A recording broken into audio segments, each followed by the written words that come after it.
Selamat petang menjelang malam Bapak Ibu semua yang dikasihi Kristus. Kembali kita bertemu dalam fellowship kita di setiap hari Minggu dengan penuh sukacita. Kita berkumpul untuk membahas tema-tema mengenai kehidupan dalam realita Kristus.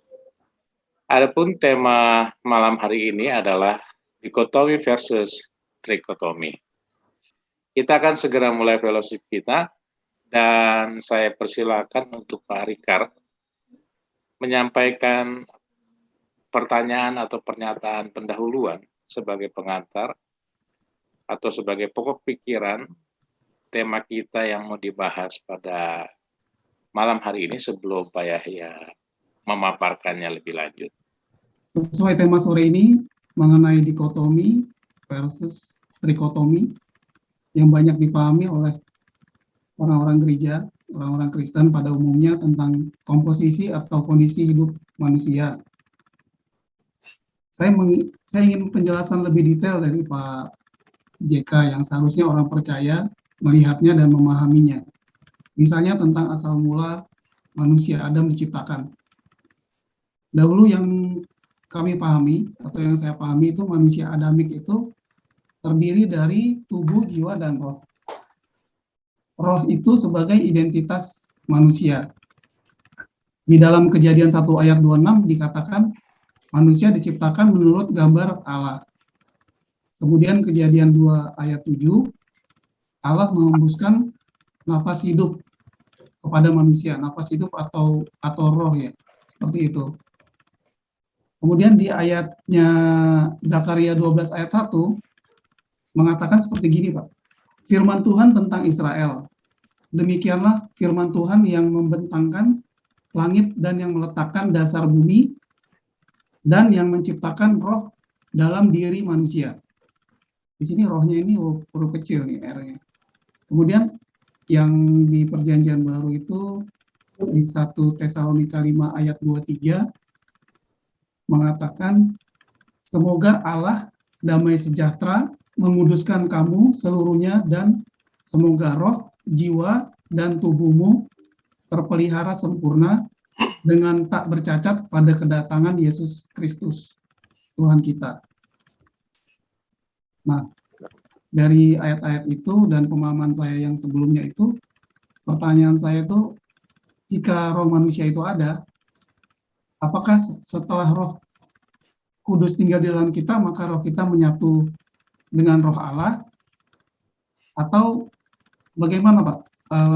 Menurut konsep dari sudut pandang Allah, dari sudut pandang Alkitab. Begitu Pak, sementara. Terima kasih. Oke, baik Pak Rikard, terima kasih. Silakan Pak JK.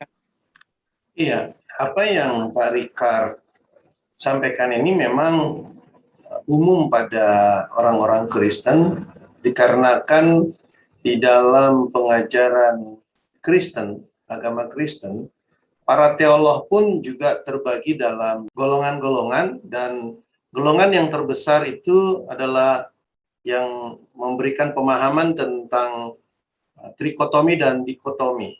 Ya. Sebenarnya di dalam mainstream Indonesia yang terbesar mereka yang memahami dikotomi. Apa itu dikotomi dan apa trikotomi? Saya percaya kita sudah mengetahui istilah itu ya. Nah, kedua istilah dikotomi dan trikotomi ini tentu saja hadir di dalam rangka menggambarkan komposisi yang menyusun seorang manusia. Jadi di dalam pemahaman ini para teolog mencoba mengkaitkannya dengan apa yang ada di dalam Alkitab. Jadi pemahaman trikotomi dikotomi sebenarnya tidak ada di dalam Alkitab. Itu bukan pemahaman Allah. Allah tidak membagi sebagaimana manusia membaginya. Allah punya konsep sendiri. Jadi di awal-awal ini coba saya kasih lihat sedikit pemahaman dikotomi dan trikotomi ini. Tetapi sekali lagi ini bukanlah pemahaman yang ada di dalam Alkitab. Nanti juga di akhir kita coba lihat bagaimana Alkitab menjelaskannya. Jadi kedua istilah ini sekali lagi saya katakan untuk menggambarkan komposisi yang menyusun seorang manusia.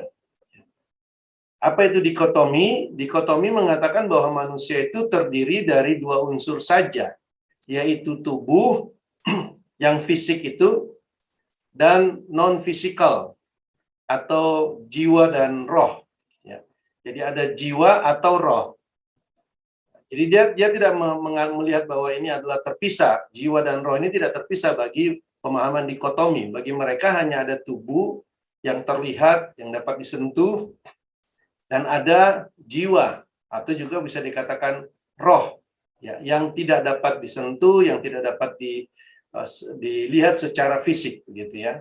Nah, lalu di sisi yang lain ada yang menyebut trikotomi, yang jelas-jelas memisahkan antara tubuh dan jiwa dan juga kemudian roh. Ya, ini jelas disampaikan oleh para teolognya, ya, mengatakan bahwa manusia itu terdiri dari tubuh, jiwa, dan roh, sehingga mereka bisa mendefinisikan apa saja jiwa itu. Jiwa mereka bisa mendefinisikan adalah terdiri dari perasaan, begitu ya, lalu terdiri dari pemikiran, nah itu jiwa. Lalu terdiri juga dari emosi, nah itu ada di jiwa. Tetapi kemudian kata mereka, roh itu adalah bagian yang berhubungan dengan Allah, roh. Ya. Tubuh itu adalah bagian yang berhubungan dengan dunia. Ya. Ini pemahaman-pemahaman dikotomi dan trikotomi. Jadi ada pemisahan. Tentu saja kedua kubu ini mengambil ayat-ayat yang juga berasal dari Alkitab, yang kadangkala juga mereka nyatakan, dan karena pengambilan ayat-ayatnya itu hanya dengan tujuan untuk menjabarkan pemahaman mereka, apakah itu dikotomi dan trikotomi, maka pengambilan ayat-ayatnya itu sekali lagi saya katakan diambil terputus-putus, copot-copot ayat begitu. Ini ada 3, ya kan, ada jiwa, tubuh, roh, itu kan ada 3, gitu kan. Lalu ada yang juga cuma tubuh dan jiwa, ya maka mereka menentukan cuma 2. Nah, seperti itu dalam rangka mengarahkan manusia kepada pemahaman mereka. Sekali lagi saya katakan, dikotomi atau trikotomi ini tidak ada di dalam Alkitab. Allah tidak pernah membagi manusia itu dengan 2 unsur saja atau dengan 3 unsur saja. Kalau kita melihat beberapa ayat, maka tentu saja kita bisa melihat beberapa ayat yang sesuai dengan apa yang mereka ingin jabarkan ayat-ayat tersebut. Namun sekali lagi saya katakan bahwa semua pemahaman-pemahaman itu disusun berdasarkan ayat-ayat yang mereka pikir itu sesuai dengan pemahaman mereka. Contohnya misalnya kalau kita coba lihat di dalam Matius 10.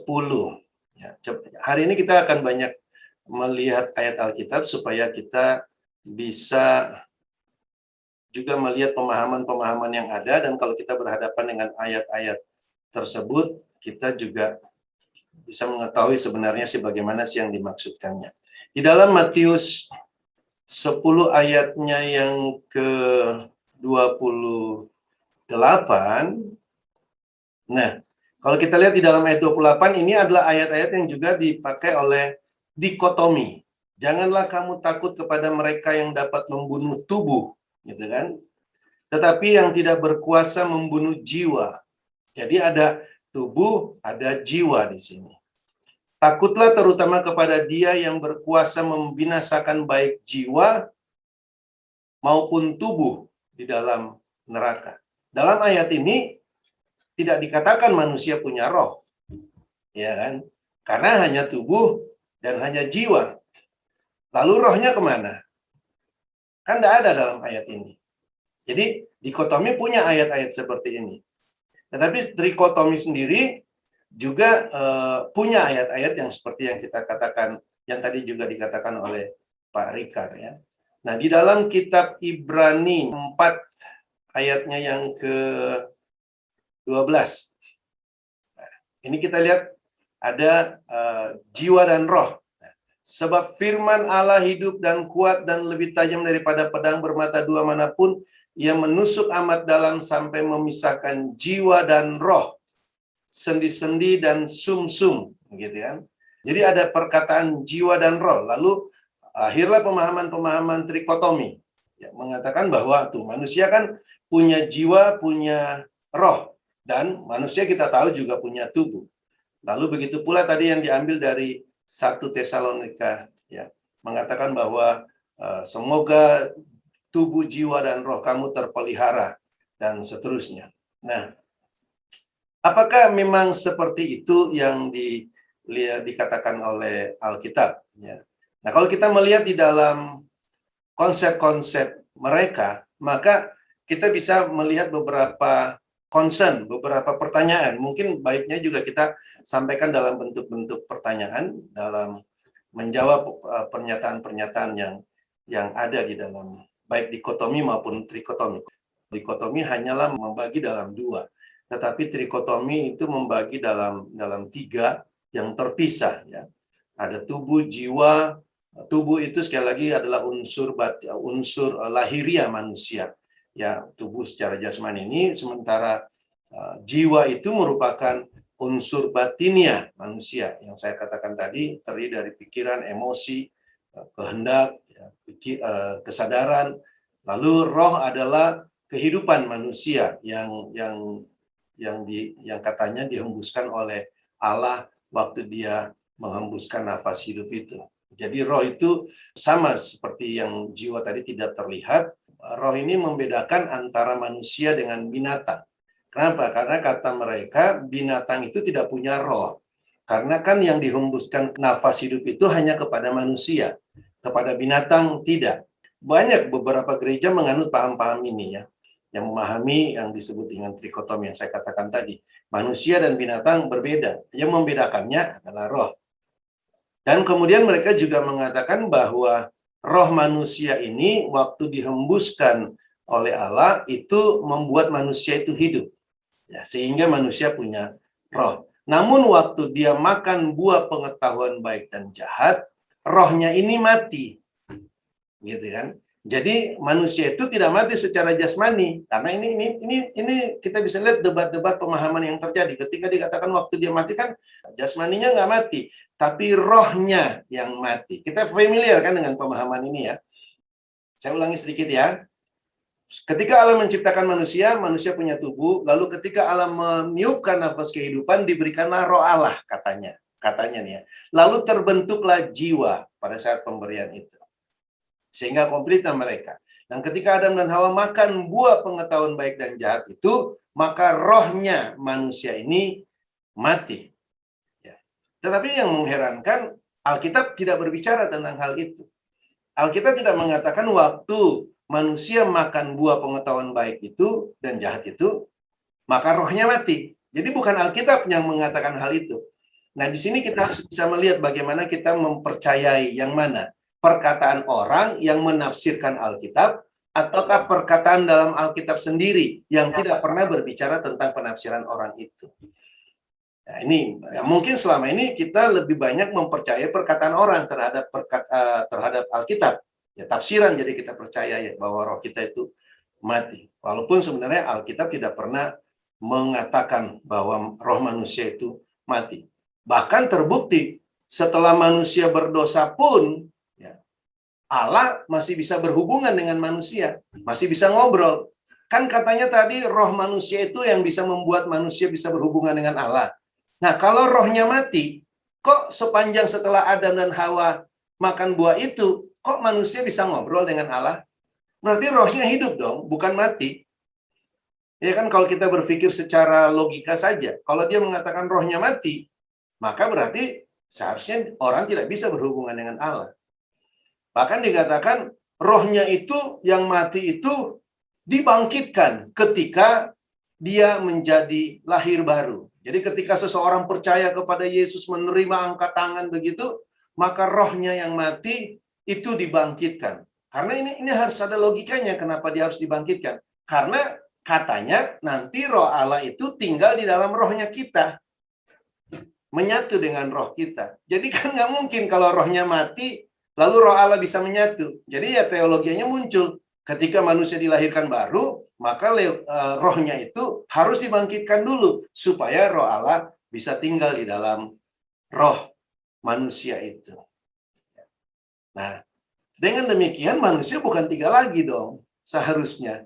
Jadi kalau tadinya trikotomi manusia itu adalah tubuh, jiwa, dan roh, lalu ketika ada roh Allah berarti manusia ada 4 dong. Bukan trikotomi lagi. Karena tubuh, jiwa, rohnya ada lagi, lalu ada roh Allah. Kan jadi 4. Nah, oke lah, whatever. Itulah pemahaman-pemahaman yang muncul di dalam manusia menduga-duga akan apa yang Allah sudah sampaikan, ya. Nah, pemahaman ini juga sebenarnya bukan pemahaman yang tua, trikotomi ini. Ini adalah pemahaman yang baru dan populer sejak tahun-tahun 1900. Oke ya. Nah, coba kita lihat beberapa sanggahan dulu lah dari Alkitab. Saya ingin kita coba melihat langsung dari Alkitab. Tadi dikatakan bahwa manusia berbeda dengan binatang karena binatang hanya punya tubuh dan jiwa, namun tidak memiliki roh. Ini tujuannya cuma satu, supaya memperlihatkan bagaimana manusia itu lebih unggul daripada binatang. Karena kan harus dikatakan bahwa manusia itu adalah ciptaan yang terbaik. Karena sekali lagi, balik lagi kepada pemahaman di dalam kitab Kejadian, bahwa ketika Allah menciptakan segala satunya baik, namun ketika dia ciptakan manusia, ya manusia itu yang terbaik. Katanya. Sangat baik, amat sangat baik. Pemahaman-pemahaman seperti ini hadir. Tapi coba kita lihat di dalam Pengkhotbah 3 ayatnya yang ke-18. Dikatakan dengan jelas, tentang anak-anak manusia, aku berkata dalam hati, Allah hendak menguji mereka dan memperlihatkan kepada mereka bahwa mereka hanyalah binatang. Allah memperlihatkan kepada mereka bahwa mereka hanyalah binatang. Artinya manusia tidak beda dengan binatang. Kan di pemahaman Allah. Ayat 19. Karena nasib manusia adalah sama dengan nasib binatang, nggak beda. Sementara sekali lagi saya katakan trikotomi membedakan bahwa manusia berbeda dengan binatang. Karena manusia punya roh. Tapi Alkitab bilang enggak tuh. Bahkan di hadapan Allah, tadi katakan kan jelas sekali. Allah hendak menguji mereka. Memperlihatkan pada mereka bahwa mereka hanyalah binatang. Kenapa? Ya karena sudah dosa. Dosa manusia itu. Nasib manusia adalah sama dengan nasib binatang. Nggak beda. Kan katanya ketika manusia mati, maka rohnya kembali kepada Allah. Gitu. Ya kan? Jiwanya kita nggak tahu kemana. Dia nggak bisa jelaskan itu. Tubuhnya ke tanah. Tapi jiwanya kan dia nggak bisa jelaskan. Karena harus ada pemisahan kan antara ketiga hal itu yang mereka ajarkan. Nasib manusia sama dengan nasib binatang. Nasib yang sama menimpa mereka sebagaimana yang satu mati, demikian juga yang lain. Kedua-duanya mempunyai nafas yang sama. Nafasnya sama, spiritnya sama. Nah, perhatikan kata nafas di sini. Ya. Coba kalau kita lihat di dalam bahasa King James, ayat ke-20 itu, nih ayat 21, who knows the spirit of man? Ini nafas. Jadi mereka punya nafas yang sama, tetapi, ya kalau kita balik ke Indonesia-nya, kedua-duanya menuju satu tempat yang sama tentu saja. Kedua-duanya terjadi dari debu, dan kedua-duanya kembali kepada debu. Nah ini yang tadi saya katakan ayatnya yang ke-21. Siapakah yang mengetahui apakah nafas manusia naik ke atas dan nafas binatang turun ke bumi? Kata nafas di sini, sekali lagi kalau kita lihat King James, itu bukan jiwa, bukan udara, tapi roh. Ya, dia katakan begitu ayat 21. Siapa yang tahu spirit manusia itu pergi ke atas? Ya. Dan spirit, roh binatang pergi ke bawah. Loh kok binatang punya roh di sini? Ya kan spirit itu roh kan. Jadi kalau mereka mengatakan manusia binatang tidak punya roh, ayat ini jelas mengatakan binatang punya roh. Ini kalau kita melihat apa yang ditulis dalam Alkitab. Jadi pemahaman dalam penulis-penulis Alkitab, mereka tidak mengatakan bahwa binatang tidak punya roh. Jadi hanya para teolog tertentu saja yang mengatakannya. Nah, lalu kemudian kalau kita lihat di dalam Yang kedua, manusia itu memiliki roh Allah yang bersifat rohani sehingga manusia bisa berhubungan dengan Allah. Makanya terlihat waktu Adam dan Hawa ada di Taman Eden itu, kan Adam dan Hawa bisa berbicara dengan Allah. Lalu ketika mereka makan buah pengetahuan baik dan jahat itu, maka roh manusia mati. Tapi kan saya katakan tadi jelas, bahwa setelah Adam dan Hawa makan buah pengetahuan baik dan jahat itu, keturunannya dia masih bisa ngobrol dengan Allah, masih bisa berhubungan dengan Allah. Kita bisa lihat ceritanya banyak sekali. Ya. Kain bisa bicara dengan Allah. Itu Kain loh, bukan Habil. Kain kan Allah sampaikan pada dia. Dan yang lainnya banyak. Allah berbicara pada manusia. Berarti bukan rohnya dong yang mati. Tapi apa kata Alkitab secara tertulis? Kalau kita lihat di dalam Alkitab, itu jelas. Ini ayat sering sekali kita bahas. Dia katakan begini. Ada tertulis manusia pertama. Manusia pertama itu tentu saja Adam. Adam dan semua keturunannya dia. Keturunan yang kita suka sebut Adamik gitu. Menjadi jiwa yang hidup. Makhluk yang hidup ini adalah jiwa yang hidup. The living soul. Bahasa aslinya ini jiwa yang hidup. Bukan makhluk aja ya.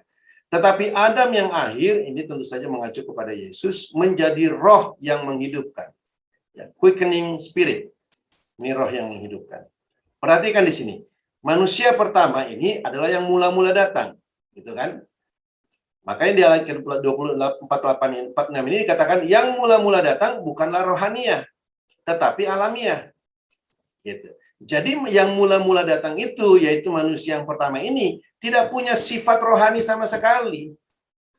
Sementara para teolog-teolog itu bilang bahwa roh manusia itu memiliki sifat rohani yang bisa berhubungan dengan Allah. Dikatakan dengan jelas di sini, yang mula-mula datang bukan yang rohaniah, tetapi yang alamiah. Jadi tidak ada hubungan mereka secara rohaniah, secara roh itu. Tidak pernah ada. Tidak pernah terlihat di dalam Alkitab, karena Alkitab sendiri mengatakan yang pertama kali datang itu bukan yang rohani, tetapi yang alamiah. Kemudian barulah datang yang rohaniah. Inilah yang Kristus. Jadi ketika orang memiliki Kristus, barulah ada yang rohaniah itu. Barulah ada roh itu. Sebelum orang itu memiliki Kristus, maka dia hanya bersifat alamiah. Tidak ada roh itu di dalam dia. Katakan dengan jelas asalnya. Ya. Manusia yang pertama berasal dari debu tanah, bersifat jasmani. Naturnya jasmani, sifatnya jasmani. Ini bukan perkataan teolog. Ini perkataan Rasul Paulus. Ini perkataan Alkitab. Jadi tidak pernah Alkitab mengatakan ada trikotomi-dikotomi, tetapi Alkitab memperlihatkan perbedaan antara jasmania, jenis natur yang bersifat alamiah itu dengan rohania, natur rohani. Ada perbedaan di situ ya. Itu pemahaman yang kalau kita bisa lihat yang dari yang kedua. Lalu juga ada yang mengatakan bahwa manusia itu terdiri 2 atau 3 unsur yang terpisah, baik tubuh dengan jiwa, baik tubuh dengan roh atau jiwa dengan roh. Tentu saja ini adalah suatu hal yang kalau kita mau melihat di dalam Alkitab, itu tidaklah pernah dinyatakan seperti itu. Ya. Nah, kalau kita lihat di dalam Markus 12, dikatakan dengan jelas sekali di situ. Ada banyak ternyata di dalam manusia itu. Pertama, kalau kita lihat di dalam ayat 30. Kasihilah Tuhan Allahmu dengan segenap hatimu. Kasihi dengan segenap hati. Dengan segenap jiwamu. Jadi ada kata jiwa, oke, fine. Ya. Dan dengan segenap akal budimu. Ya. Dan dengan segenap kekuatanmu. Gitu kan? Nah, ini semua kan tidak ada kata roh di sini. Jadi sementara kita suka bilang begini, Tuhan, aku mengasihi engkau dengan seluruh rohku. Gitu. Rohku ini ingin tinggal bersama denganmu. Rohku ini mengasihi engkau, Tuhan. Di sini nggak ada dikatakan kasihlah Tuhan Allahmu dengan segenap rohmu. Sementara ini adalah kutipan daripada hukum Allah yang ada di dalam kitab Perjanjian Lama. Jadi di dalam Perjanjian Lama pun tidak ada perintah untuk mengasihi Allah dengan rohmu. Bukan berarti saya tidak mengatakan ada roh, tidak ada roh, atau ada hati atau tidak ada hati, atau ada jiwa atau tidak ada jiwa. Bukan itu yang saya ingin katakan. Di Alkitab itu tidak pernah dibedakan secara terpisah antara jiwa atau roh. Bahkan juga dengan sekarang kita lihat juga ternyata bukan cuma jiwa dan roh, ternyata ada hati. Bagaimana kita bisa mengetahui ada hati? Memangnya unsur organ hati manusia itu yang dimaksudkan hati di sini? Tentu saja bukan dong. Hati itu ya sesuatu yang di dalam kita yang tidak bisa kita jabarkan secara terpisah, sebagaimana coba dilakukan oleh baik dikotomi maupun trikotomi. Jadi di dalam Alkitab ini ketika dia menyatakan manusia, dikatakan sini, kasihlah Tuhan Allahmu dengan segenap hati, jiwa, akal, budi. Ini dia bukan mau membagi-bagi satu-satu begitu.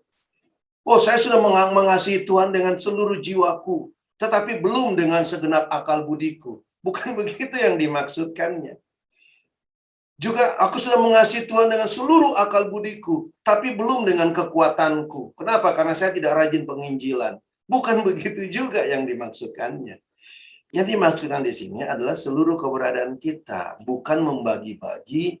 Ada hati, ada jiwa, lalu ada tubuh, lalu ada roh, lalu ada akal budi, dan masih banyak lagi yang kalau kita mau jabarkan, pembagian-pembagian itu justru akan membuat kita terperangkap di dalam pikiran manusia yang tidak bisa memahami dirinya sendiri. Jadi kalau saya melihat bahwa para teolog itu sebenarnya mencoba menjabarkan tentang keberadaan mereka, tetapi mereka tidak bisa mampu menjabarkan. Itulah manusia. Untuk menjabarkan dirinya sendiri aja dia nggak mampu, malah menimbulkan kebingungan-kebingungan, apalagi di dalam menjabarkan Tuhan. Tidak ada kemampuan manusia untuk hal itu. Sehingga dengan kata lain, kita bisa melihat bahwa apa yang dikatakan oleh para teolog ini juga bukanlah sesuatu yang harus kita pahami atau ikuti. Kalau kita sudah selama ini memahami demikian, tentu saya paham itu bisa terjadi karena kita belum melihat Kristus itu. Karena sekali lagi, Allah tidak pernah menciptakan segala sesuatu dalam dunia ini tanpa memiliki tujuan. Kita kan sudah sering bahas itu. Dengan kata lain, ketika Allah menciptakan manusia, maka dia ciptakan dengan satu tujuan.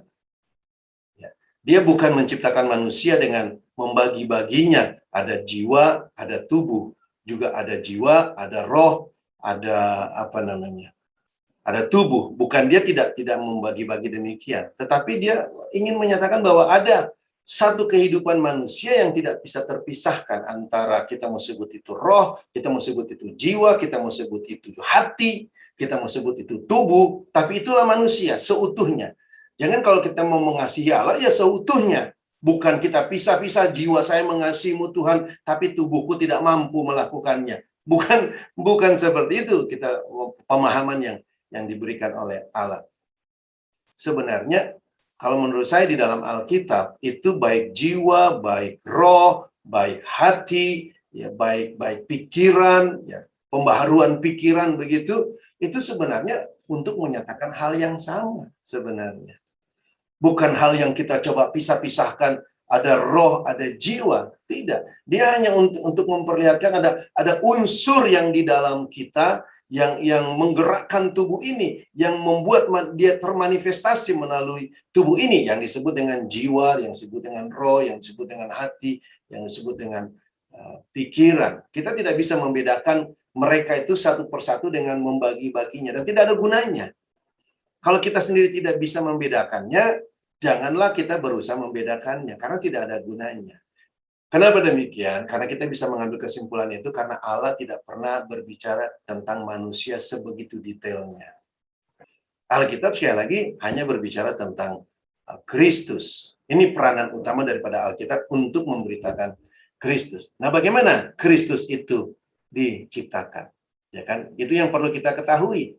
Kenapa? Karena manusia ini diciptakan dalam rangka menggambarkan Kristus. Ini dulu yang kita harus taruh sebagai dasar. Saya ingin kasih gambaran seperti begini. Kalau Anda dan saya ingin punya rumah dengan satu pintu, Mungkinkah gambarnya Anda akan buat rumah itu punya 2 pintu? Itu orang linglung kalau menurut saya. Dia pingin punya rumah 1 pintu, gitu kan?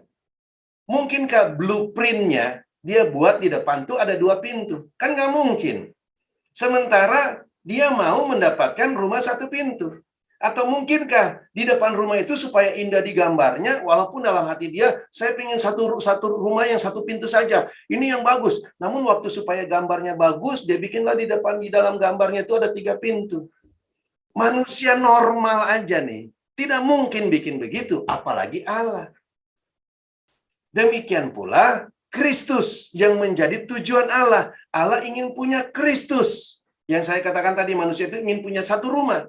Nggak mungkin gambarnya dia bikin ada terbagi-bagi. Karena Kristus itu cuma 1. Dia nggak mungkin bikin ada 3 pintu kalau dia hanya ingin punya 1 pintu.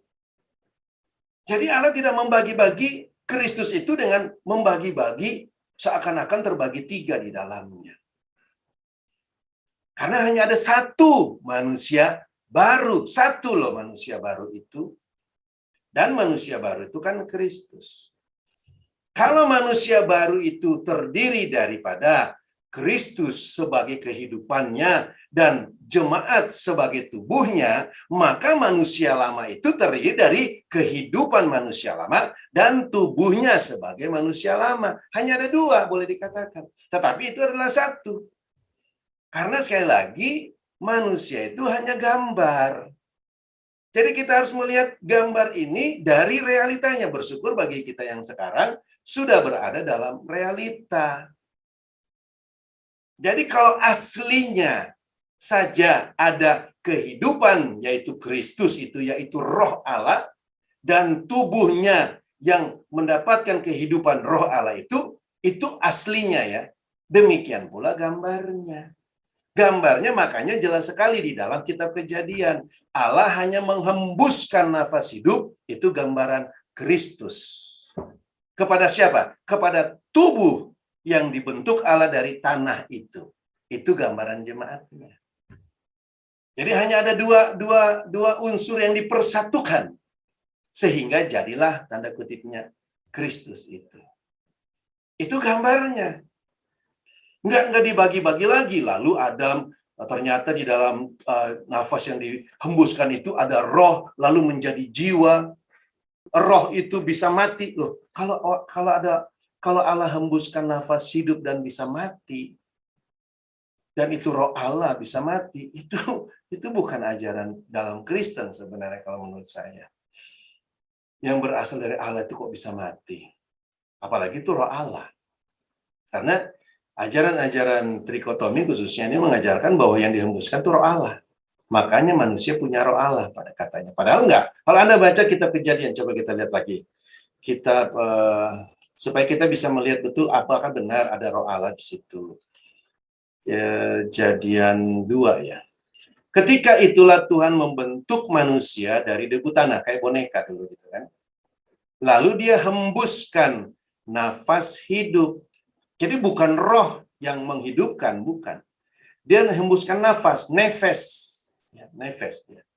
Kalau kita lihat kitab Kejadian, Allah membentuk manusia dari debu, dari tanah.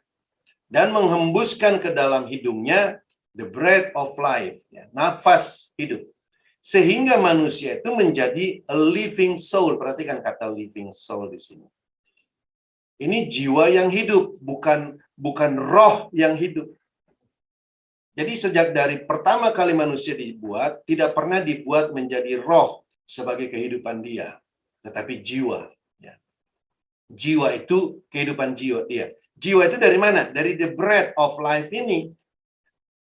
Karena manusia yang sebelum the breath of life ini diberikan kepada manusia, dia kan hanya ini. The dust of the ground, ya kan, tanah saja. Tapi ketika breath of life itu dihembuskan kepada manusia, maka dia menjadi jiwa yang hidup. Bukan sekali lagi tidak dikatakan lalu ada roh Allah di dalamnya. Dia jadi jiwa lalu ada roh Allah, nafas Allah ada di dalam. Tidak dikatakan demikian. Sekali lagi itu semua pemutarbalikan fakta Alkitab dalam teologi mereka. Itu dulu peristiwanya. Namun sekali lagi saya ingin katakan, manusia itu dihembuskan nafas hidup itu di atas tanah yang dibentuk itu punya satu tujuan. Tujuannya menjadi gambar. Ini yang penting. Dan gambar ini untuk menggambarkan yang aslinya. Nah, yang aslinya sekali lagi kembali yang tadi saya katakan. Kita kan sudah tahu. Yang aslinya itu, tubuh Kristus itu berasal dari tanah. Kita semua ini berasal dari tanah. Manusia ini tanah. Dari debu. Tetapi tanah ini, manusia debu ini diberikan kehidupan Allah. Jadi hanya dua. Yaitu Kristus itu, yaitu roh Allah itu diberikan. Jadi hanya ada roh Allah dan hanya sekumpulan tanah yang menjadi tubuh Kristus. Lalu bagaimana sekarang roh Allah itu yang gambaran bread of life itu, apakah kita akan bagi-bagi? Ada roh, ada jiwa begitu. Kan Allah tidak membagi-bagi rohnya. Karena Allah itu roh. Allah itu satu. Di dalam Allah saja tidak terbagi-bagi. Satu kesatuan dia. Nah, dari apa yang kita sudah bahas ini, kita bisa melihat bahwa sebenarnya Alkitab tidak pernah membagi-bagi manusia dalam 2 atau 3.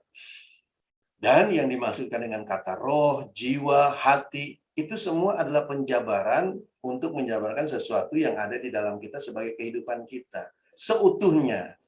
Jadi jangan kita dibingungkan, roh saya sudah terima Tuhan, tapi jiwa saya belum. Itu kan orang bodoh kalau menurut saya.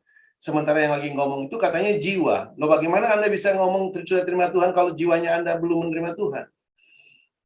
Ini juga antik menurut saya. Jadi ya hayalan lah. Kalau menurut saya semua teologi yang mereka buat itu hayalan karena kita sudah melihat realitanya. Kalau kita belum melihat realitanya, maka tentu saja kita bisa dibingungkan. Oke, kita diskusikan lebih lanjut. Thank you, Pak. Oke, terima kasih Pak JK untuk pemaparannya. Silakan Pak Rikard jika ada yang Bapak mau elaborate lagi. Ya, terima kasih Pak. Ya. Sudah terang benderang sekarang. Karena memang ya ujung-ujungnya satu kata itu ya sebagai gambar ya manusia. Ya. Itu sebagai gambar untuk kedatangan Yesus sendiri dalam kita ya. Seperti itu. Jadi kadang-kadang Pak, teori-teori itu yang buat bingungnya itu membedakan antara kita dengan binatang juga sih. Seperti itu ya, tapi di Alkitab juga dijelasin nggak ada, sama aja. Ya kan mereka kan ingin punya nilai lebih daripada binatang. Padahal di hadapan Tuhan kan tadi katakan nggak beda. Iya, bahkan seperti yang saya katakan dulu, manusia berdosa itu lebih parah daripada binatang. Binatang kan nggak bikin dosa. Ya, kalau kita mau melihat lebih parah mana manusia sama binatang, manusia yang lebih parah. Manusia, sekali lagi, binatang nggak ada yang bikin dosa. Dinosaurus nggak bikin dosa, anjing nggak bikin dosa, babi nggak bikin dosa. Tapi ya mereka yang jadi cacian kan, babi lah, anjing lah. Padahal yang bikin dosa manusianya. Bahkan yang tadi Pak Rikard bilang, berusaha membedakan, seakan-akan dia lebih baik daripada binatang. Gitu. Itu manusia. Ya. Iya, jadi saya sekarang udah terang benderang banget. Tadi banyak Bapak paparkan juga ayat-ayat yang lain ya, yang menguatkan juga yang memang manusia itu sebagai gambarnya kedatangan dari Yesus Kristus itu. Jadi saat ini kita memang sudah komplit jadi gambaran penciptaan itu ya Pak ya, dengan adanya Kristus di dalam diri kita. Ya, kita menjadi realitanya sekarang justru. Ya, Pak. Ya, Pak. Cuma memang harus hati-hati, karena ayat Alkitab kan tetap ada perkataan-perkataan roh, atau jiwa, atau tubuh itu. Artinya kan kita tidak bisa menghilangkan tulisan dalam Alkitab, kayaknya kayak seperti 1 Tesalonika, gitu kan, bahwa hendaklah tubuh, jiwa, rohmu, ya kan, sempurna, sampai Tuhan datang, misalnya. Ya, itu kan tetap ada. Lalu seperti yang tadi, pedang bermata dua yang memisahkan jiwa dan roh. Tentu saja ada pemisahan-pemisahan yang dikatakan dalam Alkitab. Tapi sekali lagi, yang dikatakan itu hanya seperti seperti bahasa indah lah, seperti pantun atau seperti gambaran. Seperti misalnya begini, pedang bermata dua bisa memisahkan jiwa dan roh. Apa benar pedang begitu tuh? Apa benar pedang seperti itu yang memisahkan jiwa dan roh? Kan enggak, bukan itu kan yang dimaksudkan oleh penulisnya. Ketika pedang itu memisahkan jiwa dan roh. Nggak mungkin sebuah pedang ya, yang Anda biasa potong kayu bisa memisahkan jiwa dan roh. Kan nggak mungkin. Jadi maksud kata itu hanya seperti kiasan. Bahwa harus ada pemisahan antara jiwa dan roh. Tapi jiwa dan roh ini juga bukan berarti manusia punya jiwa, lalu manusia punya roh. Tapi kita bisa melihat bahwa ada roh Allah di dalam diri kita. Sekali lagi surat-surat itu ditujukan kepada jemaat. Jadi kita bisa melihat bahwa konsep tentang tanda kutipnya kalau mau dikatakan ada tiga dalam manusia, bagi saya ya kalau kita mau membedakan bahwa manusia punya tubuh, punya jiwa dan juga punya roh, tapi roh ini bukan roh manusia, roh ini adalah roh Allah. Roh manusia itu yang jiwa itulah, ya kan, jiwa itulah mau dikatakan roh, mau dikatakan hati, silakan saja. Tapi ini dikatakan satu tentang roh lagi, itu adalah rohnya Allah. Jadi ada pedang bermata dua memisahkan jiwa dan roh, bagi saya itu adalah jelas manusianya dan roh Allah. Tetapi kalau kita kembalikan segala sesuatunya itu kepada rencana Allah, rancangan Allah, kepada pikiran Kristus itu bahasanya. Maka kita akan melihat bahwa manusia itu tidak dipisah-pisahkan, hanya satu. Dan ada kehidupan Allah dalam dia, lalu ada dia sebagai tubuh Allah. Nah, dari situ kita dengan tenang membaca yang lainnya, Pak. Ya. Satu lagi, Pak.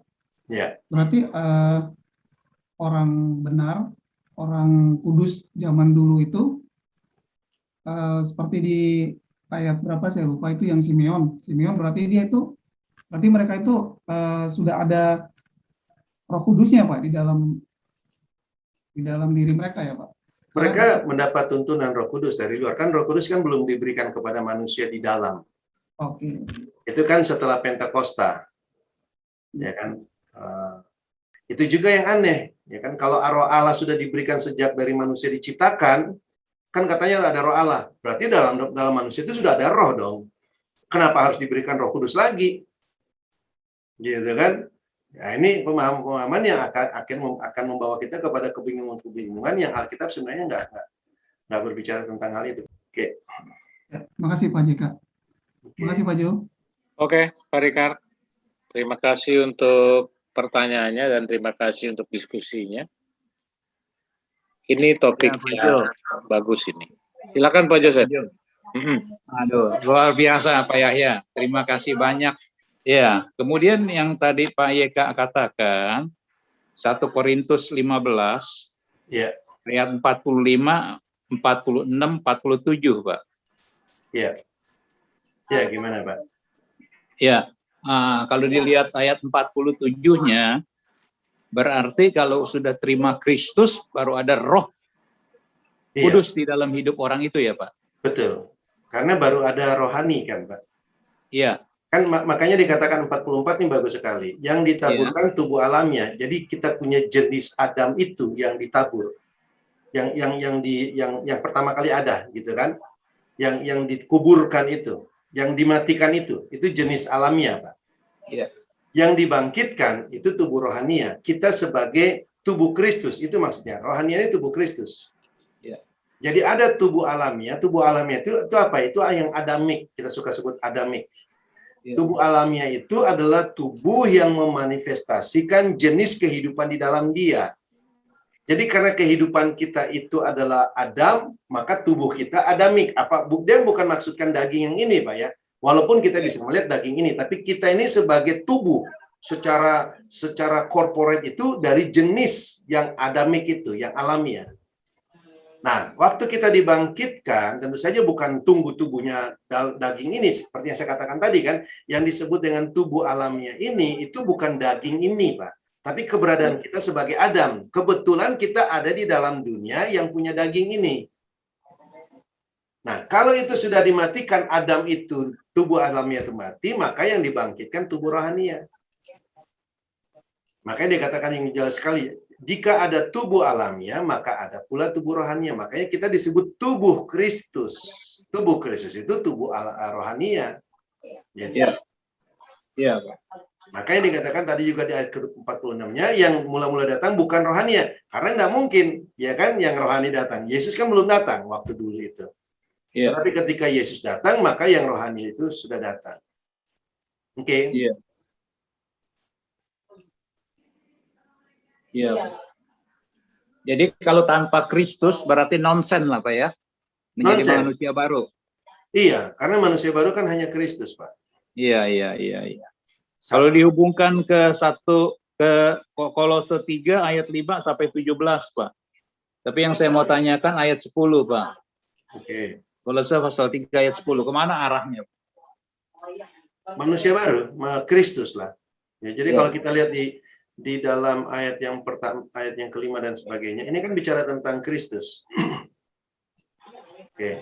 Jadi katakan kalau kamu sudah dibangkitkan dengan Kristus, artinya kalau kamu sudah menjadi satu manusia baru itu, maka carilah perkara-perkara di mana Kristus ada. Ya kan, perkara-perkara Kristus ada di mana? Kita tahu Kristus dalam sorga. Carilah perkara-perkara yang ada dalam sorga, yang dibukakan kepada kita. Pikirkanlah perkara-perkara yang dalam sorga itu, yang di atas itu. Bukan hal-hal yang di bumi. Kenapa? Karena kita sudah bersatu dengan Kristus. Nah, bagus nih. Apabila Kristus, ini dia tadi, Pak, adalah hidup kita. Ini yang saya katakan tadi. Kita ini tubuh, diberikan nafas kehidupan, diberikan hidup. Ya, Kristus itu, Pak. Iya. Seperti gambarnya Adam dan Hawa. Kristus itulah hidup kita. Nah, kalau Kristus ini dinyatakan, ini bukan menyatakan kelak, karena kata kelak ini nggak ada dalam Alkitab ya. Iya. Aslinya nggak ada. Tapi hidup itu dinyatakan. Sama seperti begini. Saya punya tubuh. Ketika jiwa saya mau menyatakan dirinya melalui tubuh ini, kan? Jadi ketika Kristus yang adalah hidup saya itu menyatakan dirinya, tentu saja melalui saya, maka kita pun dinyatakan. Nah, itu karena dia yang bergerak, maka demikian pula kita. Ini dia, kamu pun akan menyatakan diri bersama-sama dengan dia dalam kemuliaannya. Kenapa kamu pun menyatakan diri bersama-sama dengan dia dalam kemuliaannya? Karena kamu adalah tubuh Kristus. Gitu. Nah, makanya karena kamu adalah tubuh Kristus, makanya matikanlah dalam dirimu segala sesuatu yang duniawi, supaya jangan yang duniawi itu yang menjadi nyata. Matikanlah penyembahan berhala, ya kan, supaya jangan penyembahan berhala itu yang menjadi nyata, karena harusnya kan Kristus. Buanglah semua itu dan seterusnya. Janganlah kamu saling menursai, karena kamu telah menanggalkan manusia lama serta kelakuannya. Jadi manusia lama kita sudah ditanggalkan, karena kita harus melihat itu. Kita sudah sadar akan hal itu. Iya. Maka saya tidak lagi boleh memanifestasikan itu. Dan telah mengenakan manusia baru. Ini bagus, Pak. Jadi kata mengenakan ini bagus. Jadi bukan cuma saya sudah menanggalkan manusia lama, tapi ingat, kita harus mengenakan. Karena kalau kita hanya menanggalkan manusia lama, tapi tidak mengenakan manusia baru, maka tetap saja yang akan termanifestasi itu manusia lama. Karena kita sendiri itu sebenarnya kan manusia lama awalnya. Jadi kita harus mengenakan. Kata mengenakan ini bagus. Put on. Ya. Mengenakan manusia baru itu. Itu yang perlu. Dan kemudian secara terus-menerus pembaharuan itu akan terjadi dalam jiwa kita ya. Dalam roh kita, dalam hati kita, dalam pikiran kita. Ya. Iya. Thank you Pak Yahya. Clear, Pak. Oke, Pak Joseph, terima kasih. Silakan Pak Agustinus. Ya, terima kasih Pak Yahya, pembahasan yang menarik. Memang kita di dalam gereja kita diajarkan trikotomi ya. Tubuh, jiwa, dan roh gitu. Itu sudah lama, Pak. Dan saya tuh selalu berpikir, itu roh saya yang mana, jiwa saya yang mana itu. Saya selalu merenung, itu roh saya yang mana. Karena kalau jiwa saya tahu. Karena saya berpikir, merasa itu kan jiwa.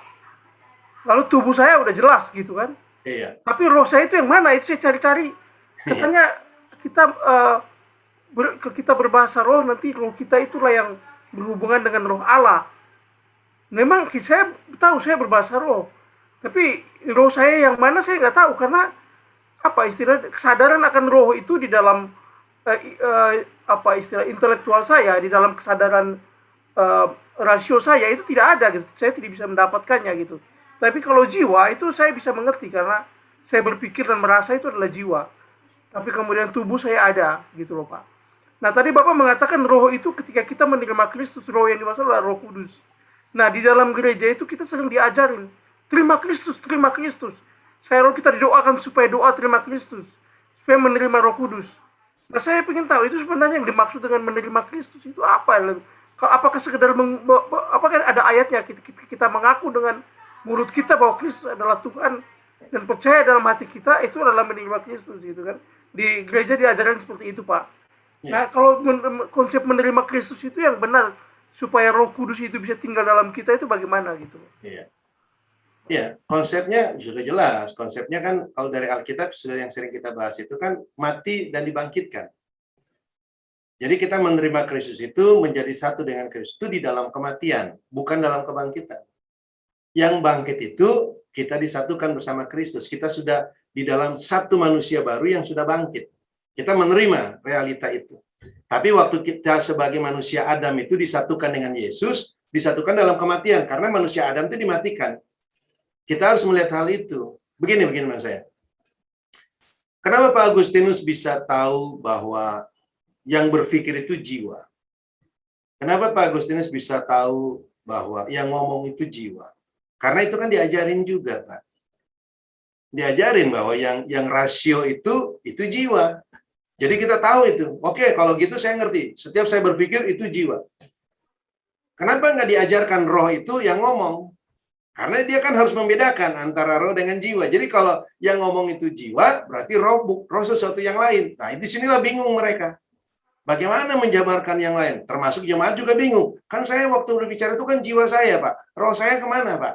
Kan gitu. Jadi bingung. Nah, sekarang Alkitab kan tidak pernah mengajarkan seperti itu. Alkitab tidak pernah mengajarkan seperti itu.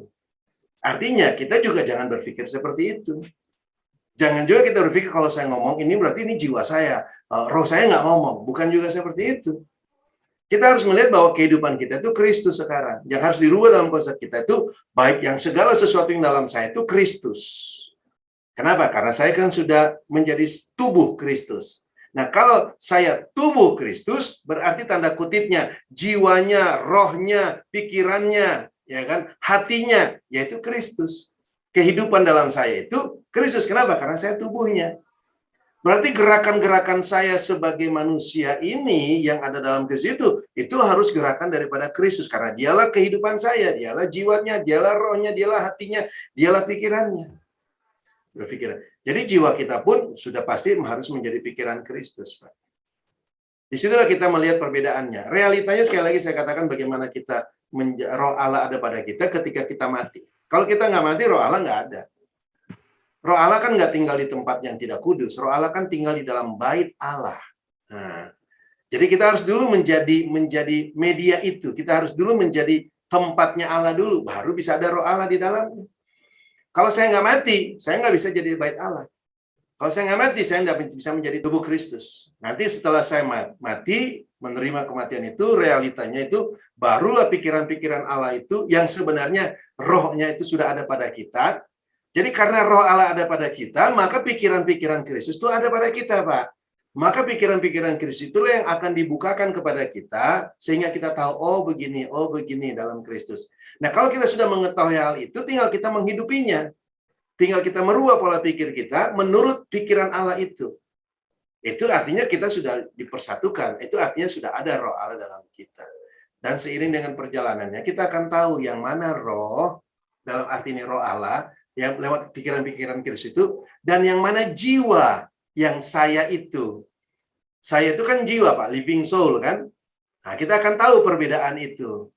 Jadi bukan dibedakan dari yang berpikir itu jiwa, yang tidak berpikir itu roh, bukan itu. Tapi gerakan saya, ketindakan saya itu sekarang mulai diperlihatkan yang mana saya sendiri sebagai Yahya dan yang mana saya sendiri sebagai manusia baru. Itu lama-kelamaan diperlihatkan sehingga nanti terjadilah pemisahan yang drastis, ya. Sehingga nanti terjadilah kita tidak lagi hidup dengan yang lama, tapi karena kita sudah tahu yang baru, maka kita akan hidup dengan yang baru. Pada saat kita sudah seperti itu, kita tidak lagi membedakan yang mana lama, yang mana baru dalam kita, ya. Oke. Jadi kalau kita belum mati atau kita masih manusia adamik, Roh Kudus nggak bisa tinggal dalam kita ya, Pak? Nggak bisa. Kan makanya kan Yesus harus mati, Pak. Kalau kita bisa, Roh Kudus bisa tinggal dalam kita, ya buat apa Yesus mati? Yesus kan mati supaya kita bisa mati. Itu kan tujuannya Yesus mati. Karena tidak ada manusia yang bisa mati untuk bisa memberikan kehidupan. Tidak ada, selain daripada Yesus. Nah, karena Yesus mati dan kita menerima kematian dia, maka kita mati. Kan kita mati itu kan menerima kematian Kristus, kan bukan kita bisa mati sendiri.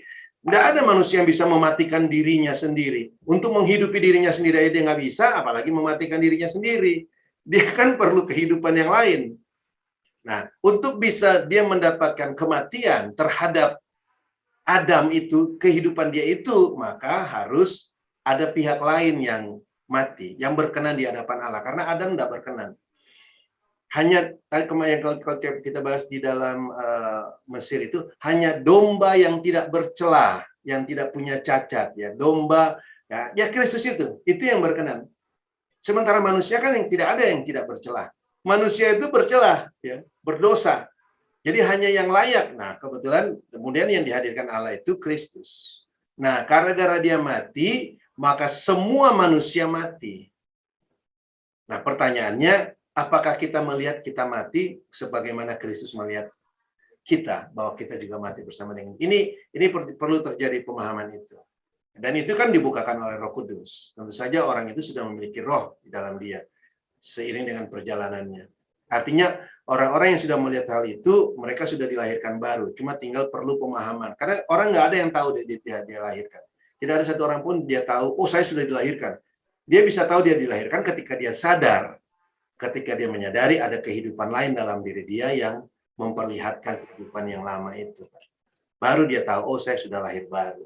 Dan itu sekali lagi tadi Pak Agus yang bilang, hanya melalui kematian dan kebangkitan Kristus, Pak. Ingat, sekali lagi ingat, ketika kita ngomong kematian dan kebangkitan, itu bukan berarti waktu kita mati, langsung kita dibangkitkan. Itu ada proses penguburan. Ingat kan? Kematian, penguburan, dan kebangkitan. Jadi suatu peristiwa yang komplit. Ya. Ya, Pak Agustinus. Pak, itu artinya murid-murid yang menerima Roh Kudus di hari Pentakosta itu mereka sudah mati semua ya? Oh iya. Secara manusia adamik, mereka menerima kematian Kristus. Kan? Kenapa? Karena mereka kan menerima kebangkitan Kristus, Pak. Jadi mereka mati, ya kan? Lalu kan Kristus kan bangkit, hadir. Nah, mereka melihat itu kebangkitan Kristus. Mereka melihat kedatangan Kristus itu. Mereka terima itu. Makanya aneh, kalau ada orang berkata dia sudah lahir baru, tapi tidak pernah melihat kedatangan Kristus, itu orang yang belum lahir baru, menurut saya. Walaupun dia bilang dia orang yang sudah lahir baru. Silakan saja, orang kan mau pakai cap apa aja. Tapi intinya, makanya kita selalu menekankan kedatangan Yesus. Kenapa? Intinya, Yesus itu harus datang. Kok dia harus datang, Pak? Iya, karena dialah kehidupan kita. Bagaimana saya bisa mendapatkan kehidupan yang baru kalau Yesusnya nggak datang pada saya? Tinggal dalam saya. Oh, itu parah orang katakan dia sudah punya hidup baru, tapi masih menantikan Yesus datang. Menurut saya itu pemutarbalikan yang berikutnya, dan itu sangat parah. Dan itu justru yang membuat banyak umat Allah tidak melihat realita kehidupan yang baru. Makanya kenapa? Kamu sudah terima Yesus, kamu sudah punya hidup baru. Hiduplah dengan hidup baru itu. Lalu dia bagaimana cara hidup baru saya? Oh, saya harus bikin A, saya harus bikin B. Oh, lalu diajarin begini. Dia nggak melihat Kristus itu hidupnya. Tapi dalam doa dia, dalam perkataan dia, dalam puisi-puisinya dia, dalam khotbah dia, Kristus adalah kehidupan saya. Loh, Kristus dalam kehidupan Anda, tapi Kristusnya nggak dalam Anda. Itu kan pemutarbalikan fakta. Jadi harus Kristus harus datang. Ya. Penipuan di dalam teologi kita diajarkan kita sudah lahir baru lah, sudah mengaku dengan mulut, terima Kristus dengan mulut kita udah cukup. Kalau kita udah terima Roh Kudus, tapi kok kita nih masih dosa-dosa aja nih kelakuannya. Katanya kita udah lahir baru, terima Roh Kudus, tapi kok masih daging ini masih kemana-mana. Jadi ini kan penipuan sebenarnya. Iya, manifestasinya kan terlihat. Ya. Terima kasih Pak JK. Terima kasih Pak. Oke. Itu juga yang disampaikan kepada Om Niko ya Pak ya? Iya. Betul. Om Niko tuh pikir dia tahu gitu. Ternyata bagaimana mungkin saya dilahirkan kembali, kata dia. Yesus kritik dia. Loh, kamu kok itu aja nggak tahu gitu.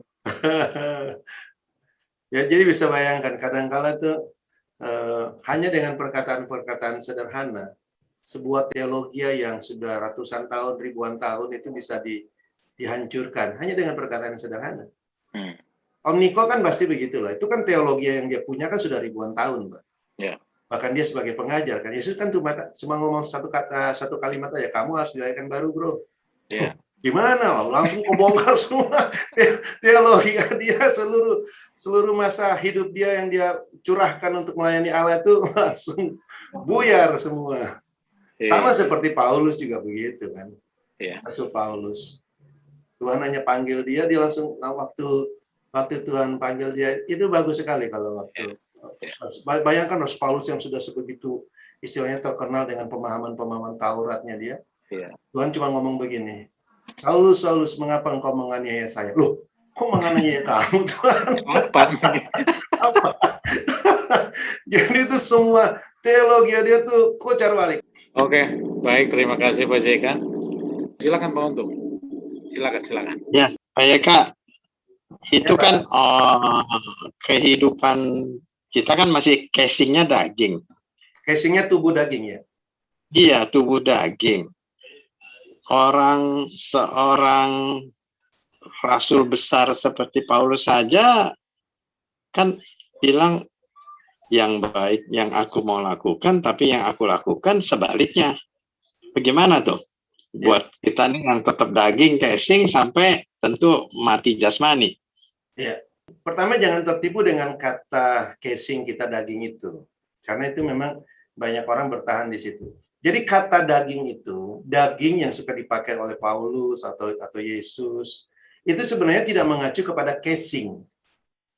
Ya, tapi dia mengacu kepada natur.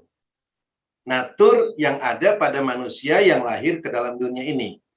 Ini dulu yang kita harus selesaikan dulu. Daging ini adalah natur. Jadi waktu Paulus katakan daging, itu dia berbicara natur.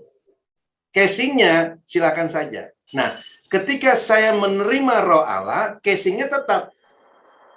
Tapi saya punya natur yang berbeda. Roh Allah itu. Kehidupan Kristus. Saya masih tetap dalam casing ini. Nggak masalah. Tapi ada isinya yang baru. Roh Allah. Nah, di dalam saya itulah terjadi pertentangan. Natur yang lama yang masih ada dalam anggota-anggota tubuh saya ini, itu mencoba melawan natur yang baru yang sudah ada dalam saya juga, Pak. Nah, ini kan terjadinya pergumulan di dalam pikiran kita. Nah, ketika pergumulan itu, ketika kita sebagai jiwa itu mengarahkan diri kita kepada yang baru, maka tentu saja kita tidak akan mengikuti natur yang lama, tidak akan mengikuti daging. Walaupun casingnya sama. Walaupun casing yang sama ini, sama seperti gini, Yesus. Nah, Yesus waktu dia datang 2000 tahun yang lalu, dia menjadi manusia. Bahasa aslinya kan gitu, dia menjadi daging. Ya kan? Dia masuk ke dalam natur tubuh yang casingnya kan daging juga, Pak.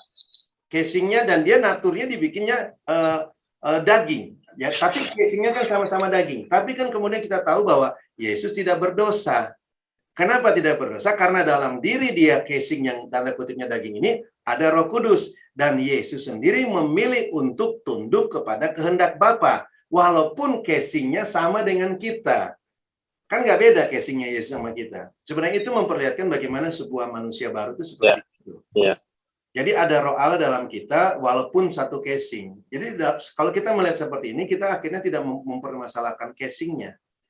Casing silakan saja. Kita mau dikasih casing apa silakan saja. Yang paling penting kan kehidupan dalam casing itu. Siapa yang memerintah? Apakah daging ataukah roh? Karena waktu Paulus katakan yang tadi Pak Untung katakan itu, dia nggak berhenti di dalam aku manusia celaka. Dia tidak berhenti di situ. Coba kita lihat di dalam Roma 7 itu. Paulus katakan demikianlah aku dapati hukum ini. Ayat 21 Roma 7. Jika aku menghendaki yang berbuat baik, yang jahat ada padaku. Benar, tapi bukan berarti yang jahat yang memerintah kan. Aku ingin berbuat baik, yang jahat juga ada. Dalam batinku, aku suka hukum Allah, tapi dalam anggota tubuhku, dalam tubuh yang lain, aku melihat ada hukum lain yang berjuang melawan hukum akal budiku. Jadi ada dua hukum yang bertindak, Pak. Dan membuat aku menjadi tawanan hukum dosa yang ada di dalam anggota tubuhku. Nah, ini yang berjuang ini, ya, yang seakan-akan dosa yang masih ada pada tubuh kita ini. Nah, perhatikan ayat ke-24 ini bagus sekali. Aku manusia celaka. Kenapa? Siapakah yang akan melepaskan aku dari tubuh maut ini? Nah, kembali. Kan Yesus sudah mati di kayu salib. Jadi seharusnya sudah terlepas. Makanya dia katakan ayat 25, syukur kepada Allah oleh Yesus Kristus Tuhan kita.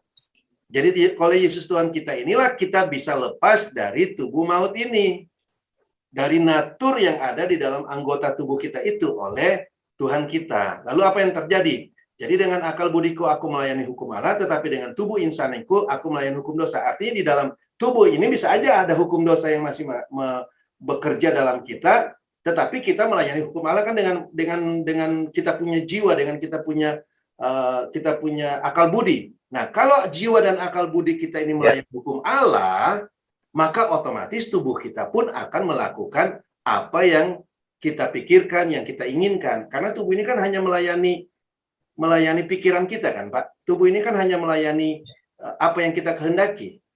Jadi intinya di sini justru, dengan akal budiku aku melayani hukum Allah. Tapi di satu sisi aku harus sadar bahwa dalam tubuh jasmaniku ini masih ada keinginan-keinginan dosa. Namun kalau akal budiku melayani hukum Allah, pasti tubuh saya pun akan melayani Allah. Walaupun ada tanda kutipnya keinginan-keinginan dosa dalam tubuh saya, tapi kan yang penting kan akal budi saya, Pak. Yang paling penting kan pikiran saya, yang paling penting kan kehendak saya. Itu yang akan memerintah tubuh kita. Jadi kita sadar benar di dalam tubuh jasmani kita ini memang betul masih ada hukum. Bahkan sebenarnya bukan cuma dalam tubuh jasmani, Pak. Di dalam lingkungan dunia yang kita tinggal ini, itu kan semua hukum dosa, Pak. Kita kan berhadapan dengan tapi yang paling penting kan di dalam kita punya pemahaman pikiran. Ini dulu yang paling penting, pemahaman pikiran kita ini diberikan pemahaman Kristus, maka whatever yang ada di luar kita itu nggak terlalu menjadi masalah. Apalagi dalam anggota tubuh kita nggak akan menjadi masalah, karena yang memerintah dalam kita sudah Kristus. Makanya Paulus katakan itu bagus, hidupku bukan aku lagi, tapi Kristus yang hidup di dalam aku. Nah, kalau Kristus ada hidup dalam aku, maka tubuhku pun akan mengikuti kehidupan yang ada dalam aku itu, Pak. Ya. Ya. Oke. Oke. Terima kasih. Thank you, Pak. Ya. Oke, Pak Untung. Terima kasih ya, Pak Untung ya. Kemudian Pak Himawan, silakan, Pak. Selamat malam Pak Yeswa, selamat malam Pak JK. Pak, ini ayat-ayat ini sering jadi pembelaan bagi jemaat-jemaat Kristen bahwa manusia itu jauh di atas hewan, Pak, binatang. Dari Mazmur 8 ayat 3 ya. Saya bacakan, Pak ya. Jika aku melihat langitmu, buatan jarimu, bulan dan bintang-bintang yang kau tempatkan, apakah manusia sehingga engkau mengingatnya? Apakah anak manusia sehingga engkau mengindahkannya? Namun engkau telah membuatnya hampir sama seperti Allah dan telah memakotainya dengan kemuliaan dan hormat. Engkau membuat dia berkuasa atas buatan tanganmu, segala-galanya telah kau letakkan di bawah kakinya. Itu Pak, kalau saya sih sudah tahu bahwa ini yang dimaksud Kristus, tapi mungkin Pak JK bisa mengelaborasi lebih baik lagi sehingga kita mengerti bahwa ini salah, karena manusia tetap sama dengan hewan sebetulnya. Hanya manusia mungkin punya rancangan khusus Allah karena Tuhan kepengen manusia nanti akan bersama dia di dalam Kristus gitu. Terima kasih Pak JK, silakan Pak. Iya, memang ayat di dalam Mazmur 8, sebagaimana yang kita sering katakan, Mazmur itu juga kan berbicara Kristus. Tetapi sekali lagi, kalau para pembicara ini, kalau para penafsir ini tidak mengenal Kristus, maka ayat-ayat seperti ini kan mereka melihatnya sebagaimana ditulis ini, apakah anak manusia gitu kan. Lalu mereka pikir ini adalah manusia dirinya gitu. Iya. Ya kan? Dia tidak melihat anak manusia ini yang maksudkan ini adalah Kristus. Jadi otomatis ayat-ayat seperti ini kalau dia melihat adalah dirinya, ya sekali lagi untuk kemuliaan dirinya. Dan itu memang sebenarnya yang menjadi natur daripada Adam. Adam itu seperti itu di awalnya. Dia ingin menjadi seperti Allah. Dia tidak mau menjadi gambar Kristus. Padahal dia diciptakan sebagai gambar Kristus. Iya kan? Nah, kalau Musa tahu dia sebagai gambar Kristus sampai Musa menuliskan dia adalah gambar Allah, ya pasti Adam juga tahu dong bagaimana Allah menciptakan dia sebagai gambar Allah itu. Tetapi kan dia menginginkan menjadi Allah. Dia tidak mau menjadi gambarnya. Dia ingin sama sebagaimana manusia yang menganggap dirinya lebih penting daripada ciptaan yang lain. Karena mereka mulai mengatur gini. Bahkan mereka menyinggung ciptaan Allah yang sebenarnya tidak pernah membuat grading antara manusia dengan binatang. Ya, mereka yang membuat grading itu bahwa manusia itu lebih indah, lebih baik, sangat baik, ya kan, amat sangat baik. Karena sekali lagi pengambilan etimologi, pengambilan kata-kata yang diolah dalam khotbah-khotbah mereka dengan mengambil ayat-ayat di dalam Kejadian 1 itu. Padahal sama antara manusia dengan binatang, sama-sama living soul, sama-sama makhluk hidup sebenarnya. Walaupun sebenarnya dia di satu sisi yang membedakan mereka adalah kehidupan manusia itu diberikan nafas hidup Allah, tapi sekali lagi kan gambarnya. Oke. Oke. Iya Pak, terima kasih Pak. Terima kasih Pak Jo. Iya, masih. Oke. Silakan Pak Saragi. Terima kasih Pak Jo. Selamat malam Pak JK. Malam Pak. Trikotomi PS dikotomi. Begitu banyak pemahaman dan penjelasan tentang kedua hal tersebut saya dengar selama ini dari teologi-teologi Kristen yang dihasilkan dari berbagai pemahaman dan sudut pandang yang berbeda-beda sehingga menghasilkan pemikiran dan pemahaman yang berbeda pula sesuai dengan latar belakang mereka. Dikotomi mempunyai argumen tersendiri dari berbagai ayat Alkitab dan trikotomi juga mempunyai argumen dari berbagai Alkitab seperti yang tadi sudah Pak JK perlihatkan. Tapi dari sudut pandang Alkitab, yaitu Allah tidak membagi 2 atau 3 unsur saja, seperti yang dikatakan, yang dimasukkan oleh trikotomi dan dikotomi tersebut. Terima kasih Pak atas penjelasan tersebut. Yang jadi pertanyaan saya adalah hanya pengkhotbah 3 ayat 18 sampai 21 tadi. Apakah ini setelah manusia jatuh ke dalam dosa? Atau adakah relevansinya dengan teori ya Darwin yang bukan dikotomi atau trikotomi, malah anatomi, yaitu manusia berasal dari monyet? Terima kasih Pak. Tentu saja tidak ada hubungannya dengan Darwin. Darwin itu kan manusia berdosa yang juga coba menjabarkan Allah. Lebih parah menurut saya sih. Jadi para penulis itu tidak punya otak seperti Darwin.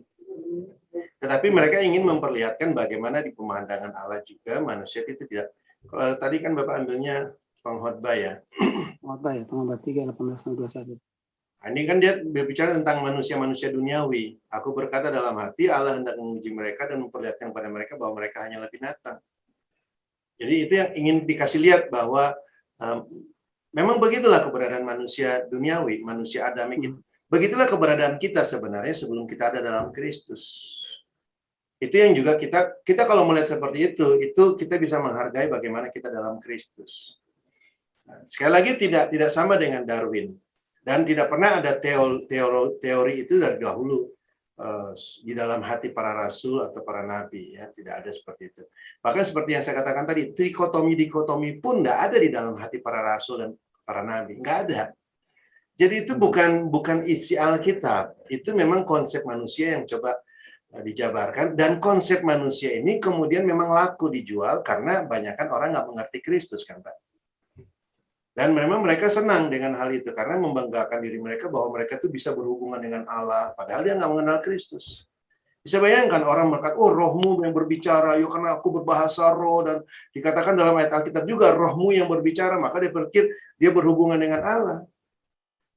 Dan akan tetap begitu Pak. Menurut saya kemanapun ajaran-ajaran teologi ini akan tetap menjadi sesuatu yang favorit bagi manusia daging. Ya, oke. Tapi tadi itu Pak, apakah ini karena setelah manusia itu jatuh dalam dosa atau gimana itu Pak? Oh iya, jadi seperti binatang itu setelah manusia jatuh dalam dosa. Tetapi sejak awal Allah kan tidak ingin membuat seperti itu. Kenapa? Karena sebelum manusia jatuh dalam dosa, binatang, tumbuh-tumbuhan, manusia yang Allah ciptakan dari hari pertama sampai hari ke-6 itu kan dalam rangka menggambarkan Kristus. Kan kita sudah bahas kan itu? Yeah. Bagaimana penciptaan hari pertama. Jadi waktu Allah ciptakan hari pertama, dia hadirkan terang. Terang itu Kristus.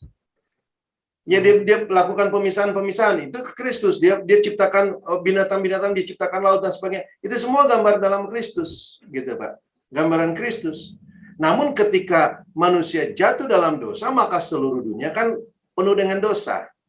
Maka statusnya itu dia mau kasih tahu pada saat yang pengkhotbah katakan itu, dia mau kasih tahu bahwa kamu nggak beda dengan binatang. Gitu, Pak. Oke. Oke, baik, Pak. Terima kasih, Pak. Thank you, Pak. Terima kasih, Pak Jo. Baik, Pak. Selanjutnya saya mau bacakan dulu pertanyaan yang di-chat oleh Pak Susanto. Oke, ini hubungannya dengan tubuh manusia dan tabernakel. Jadi pertanyaannya begini, Pak, apakah ada pola dari sorga bahwa manusia itu sepertinya mempunyai bagan, tubuh, jiwa, dan roh, dengan diperintahkannya Musa membangun kemah. Dengan pola ada halaman, ruang kudus, dan ruang maha kudus. Atau bait Allah juga dengan bagan yang sama. Bait Allah punya bagan yang sama. Halaman, ruang kudus, dan ruang maha kudus. Atau gambaran Bapa, Anak, dan Roh Kudus.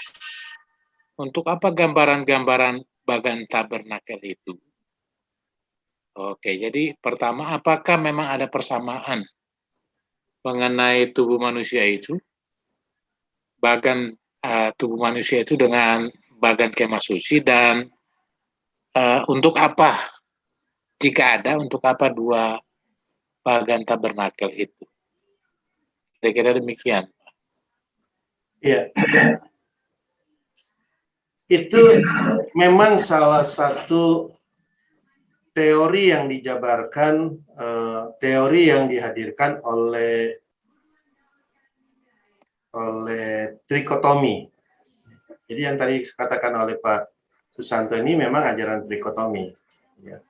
Mereka mencoba menghadirkan, karena bahkan mau membela diri dengan adanya tiga itu kan, tiga bagan itu, lalu diambillah bait Allah ataupun tabernakel, karena ada tiga katanya di dalamnya, supaya mereka bisa istilahnya bahwa memang datang dari Allah, gitu ya.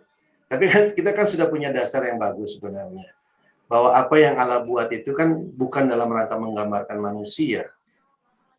Segala sesuatu yang Allah ciptakan dan buat dalam dunia ini, termasuk tabernakel, termasuk bait Allah, itu dalam rangka menggambarkan Kristus. Nah, apakah kita tega bilang Kristus itu terdiri dari jiwa, tubuh, jiwa, dan roh?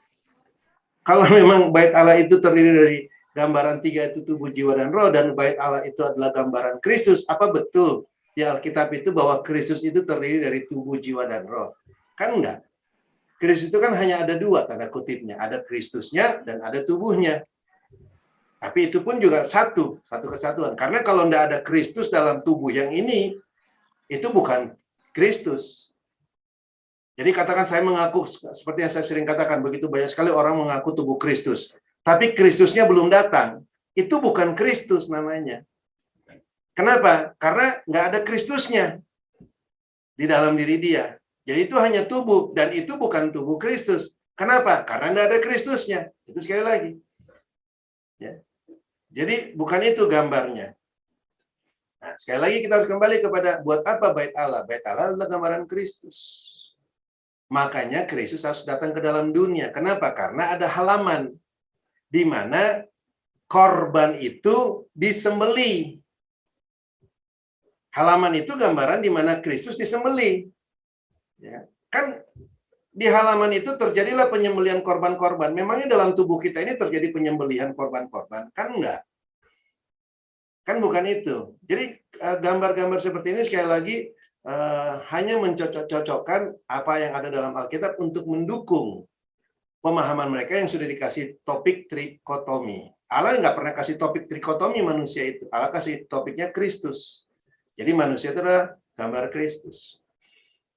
Ya, kalau kita mau gambar lebih dalam lagi, kita bisa jabarkan tentang kenapa terbagi tiga. Gambaran Kristus di dalam kemah Musa dan juga di dalam bait Allah. Tapi sekali lagi, bukan untuk menggambarkan manusia yang terbagi tiga. Ya, oke. Oke. Baik, kemudian dari Pak Aryadi lewat chat, Tadi di Alkitab dijelaskan bahwa ada binatang yang punya roh, ini rohnya huruf kecil ya. Tetapi di ayat yang lain manusia sama dengan binatang yang tidak mempunyai roh, rohnya huruf besar. Jadi kesimpulannya apakah manusia di luar Tuhan punya roh atau tidak? Ya, manusia secara adamik ya, manusia yang diciptakan Adam itu, Adam yang dengan segala keturunannya itu tidak punya roh Allah. Karena disebut roh besar itu.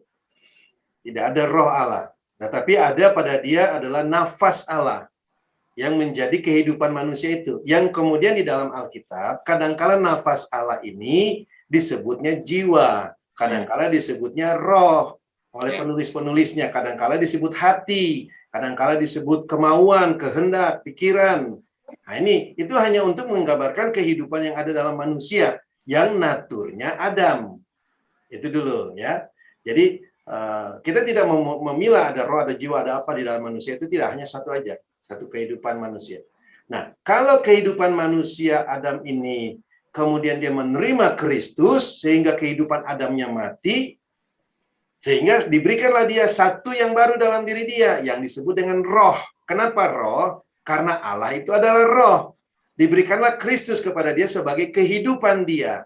Jadi itu adalah roh. Nah, ini juga kadang-kala dipakai di dalam Alkitab kata roh itu.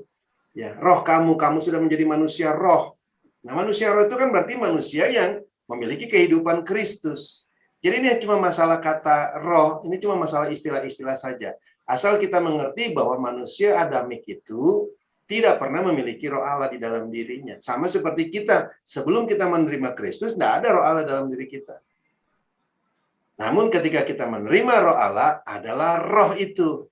Ya, roh Allah itu ada pada kita. Jadi manusia yang baru itu, manusia kita sebagai tubuh Kristus ini, itu memiliki tubuh, casing dalam dunia ini, kita memiliki jiwa, kehidupan kita, diri kita yang namanya Yahya ini, dan saya memiliki roh Allah dalam saya sebagai kehidupan jiwa saya.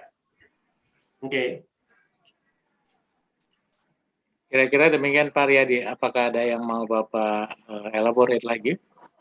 Oke Pak, thank you Pak. Jadi hidup dalam roh dan kebenaran itu sebenarnya roh besarnya itu Tuhan ya Pak ya. Hidup dalam Tuhan dan kebenaran ya Pak ya. Iya, kita jangan terperangkap dengan besar atau kecil, walaupun kita mengerti maksudnya. Karena di Alkitab, bahasa aslinya, itu tidak pernah dibedakan roh besar atau roh kecil. Tidak ada perbedaan. Itu hanya terjemahan di dalam bahasa Indonesia aja.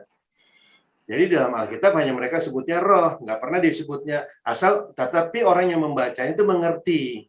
Nah, sekarang bagaimana kita bisa mengerti dengan pemahaman yang sama, yang mana roh Allah dengan yang mana yang tidak roh Allah, itu kan tergantung kita mengenal kehendak Allah.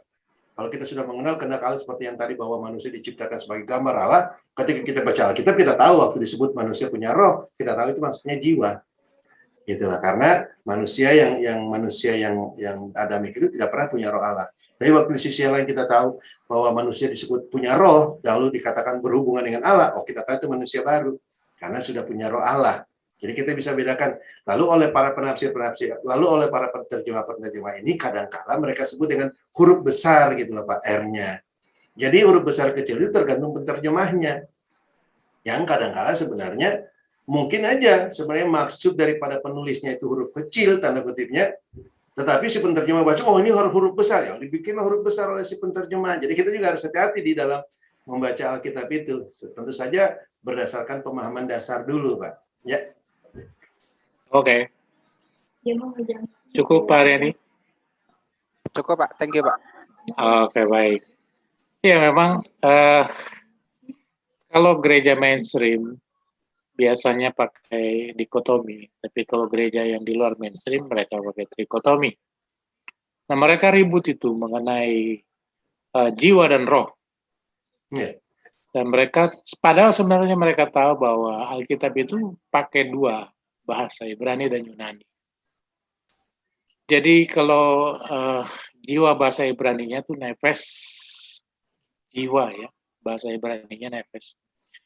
Kalau bahasa Yunaninya suke. Kalau roh, bahasa Ibraninya ruah, bahasa Yunaninya pneuma.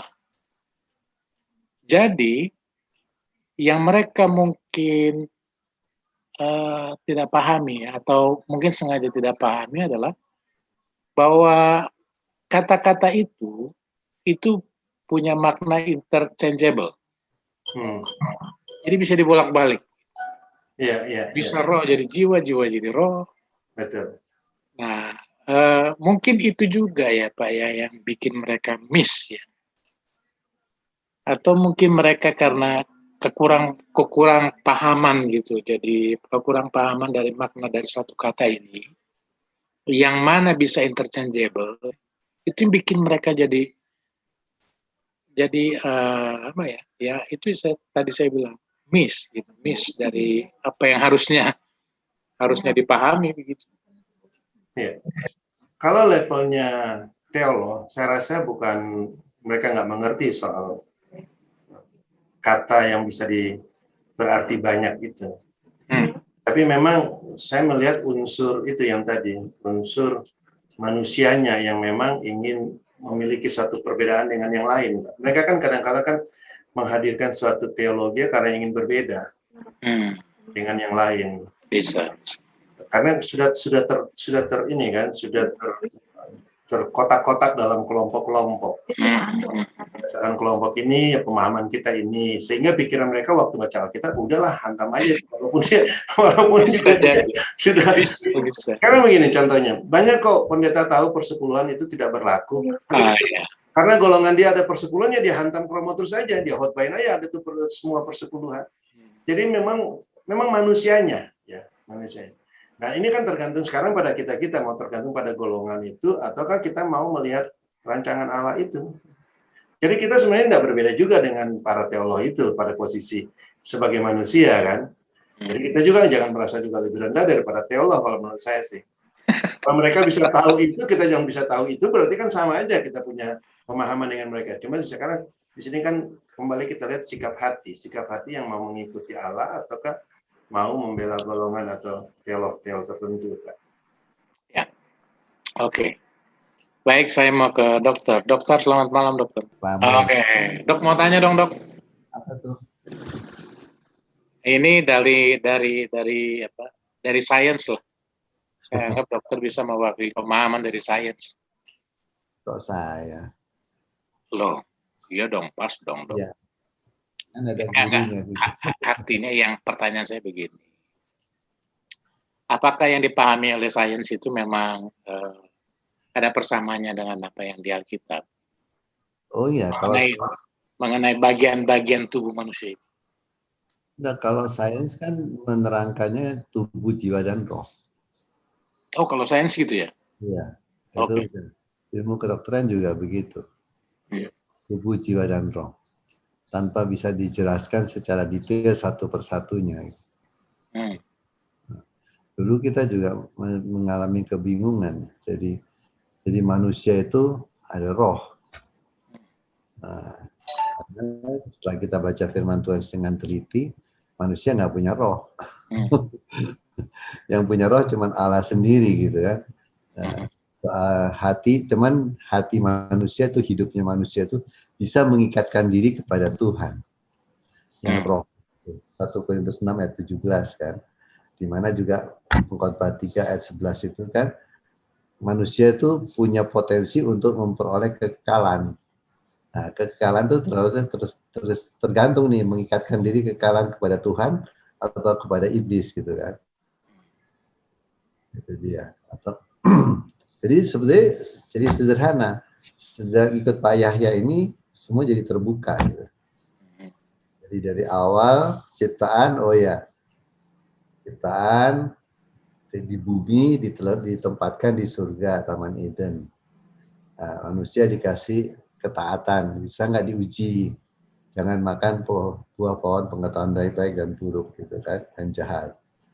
Uji, ternyata manusia kan dari asalnya dari bumi, nggak bisa ngikutin perintah Allah, jatuh, ngikutin perintah iblis kan.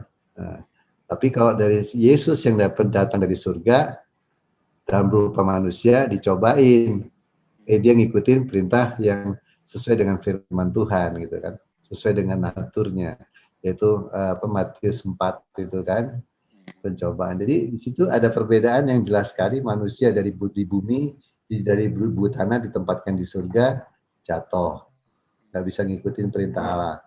Perintahnya itu roh. Nah, sedangkan kalau Yesus yang datangnya dari natur Allah, ditempatkan di bumi, bisa ngikutin perintah Allah, gitu, perintah Tuhan. Jadi dia sukses untuk mematahkan, mematikan dagingnya, gitu kan. Di Matius 4 ayat 1 sampai 10 itu kan. Pencobaan-pencobaan yang setelah dia diuji puasa 40 hari, terus diuji dibawa oleh roh untuk dicobain, gitu kan. Nah, jadi kalau bicara sains itu sama, Pak, tubuh, jiwa, dan roh. Tapi yang memang yang benar itu memang benar, hanya tubuh dan jiwa. Dan kalau kita baca di dalam Markus itu, Markus berapa ya?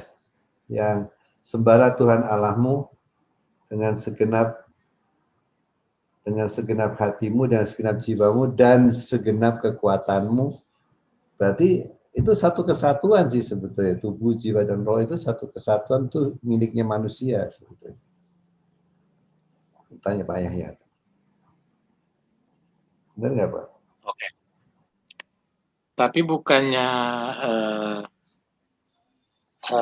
gini, biasa sains kan hanya bisa memahami dari apa yang terlihat ya, gitu ya.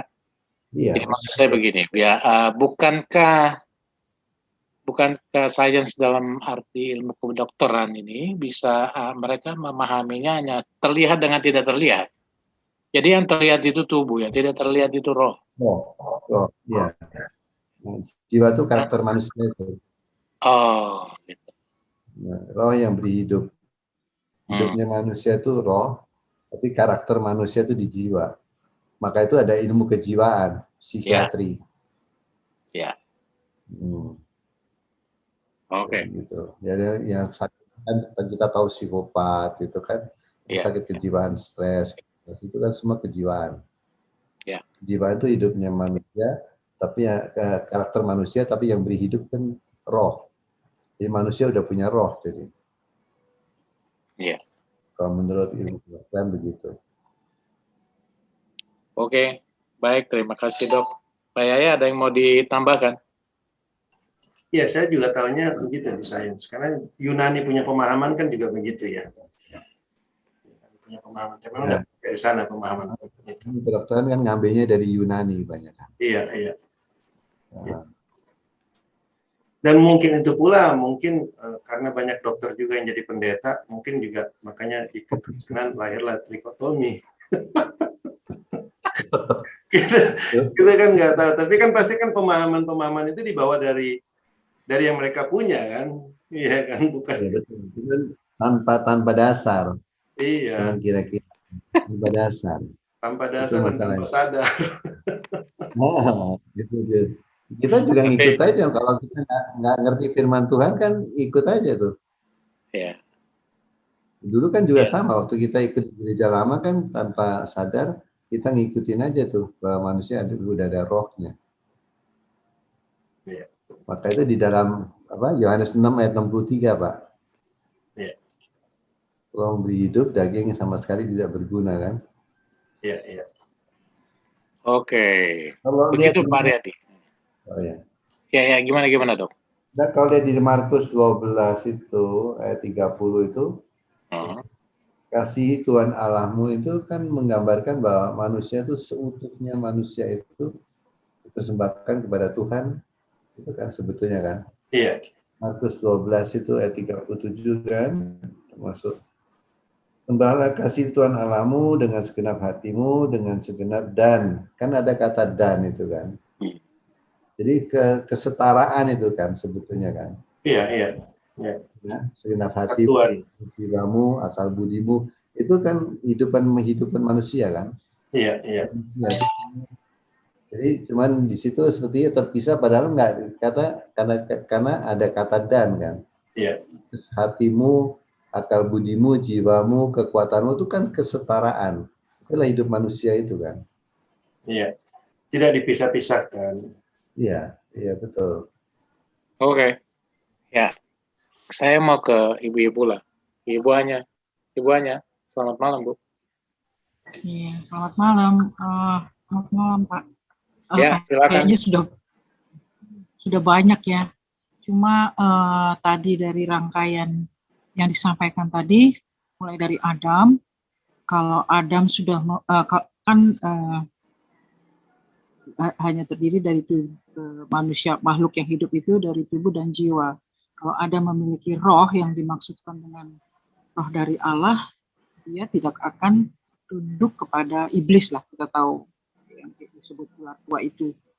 Jadi jalannya memang menjadi ciptaan baru, lahir baru, itu proses sederhana saja, maksudnya lahir baru jadi ciptaan baru, karena ketika kita memiliki roh, ya di dalam roh Allah itu, baru kita bisa mendengar pimpinan, atau barulah kita bisa mendengar, melihat dalam tanda kutip apa yang Allah inginkan kita lakukan lah, seperti itu. Menjadi ciptaan baru itu yang paling penting.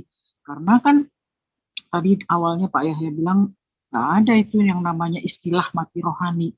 Namanya rohani pasti kekal. Gitu. Jadi kita ada kesalahan-kesalahan dari pengajaran sebelumnya yang kita terima dari yang lama itu.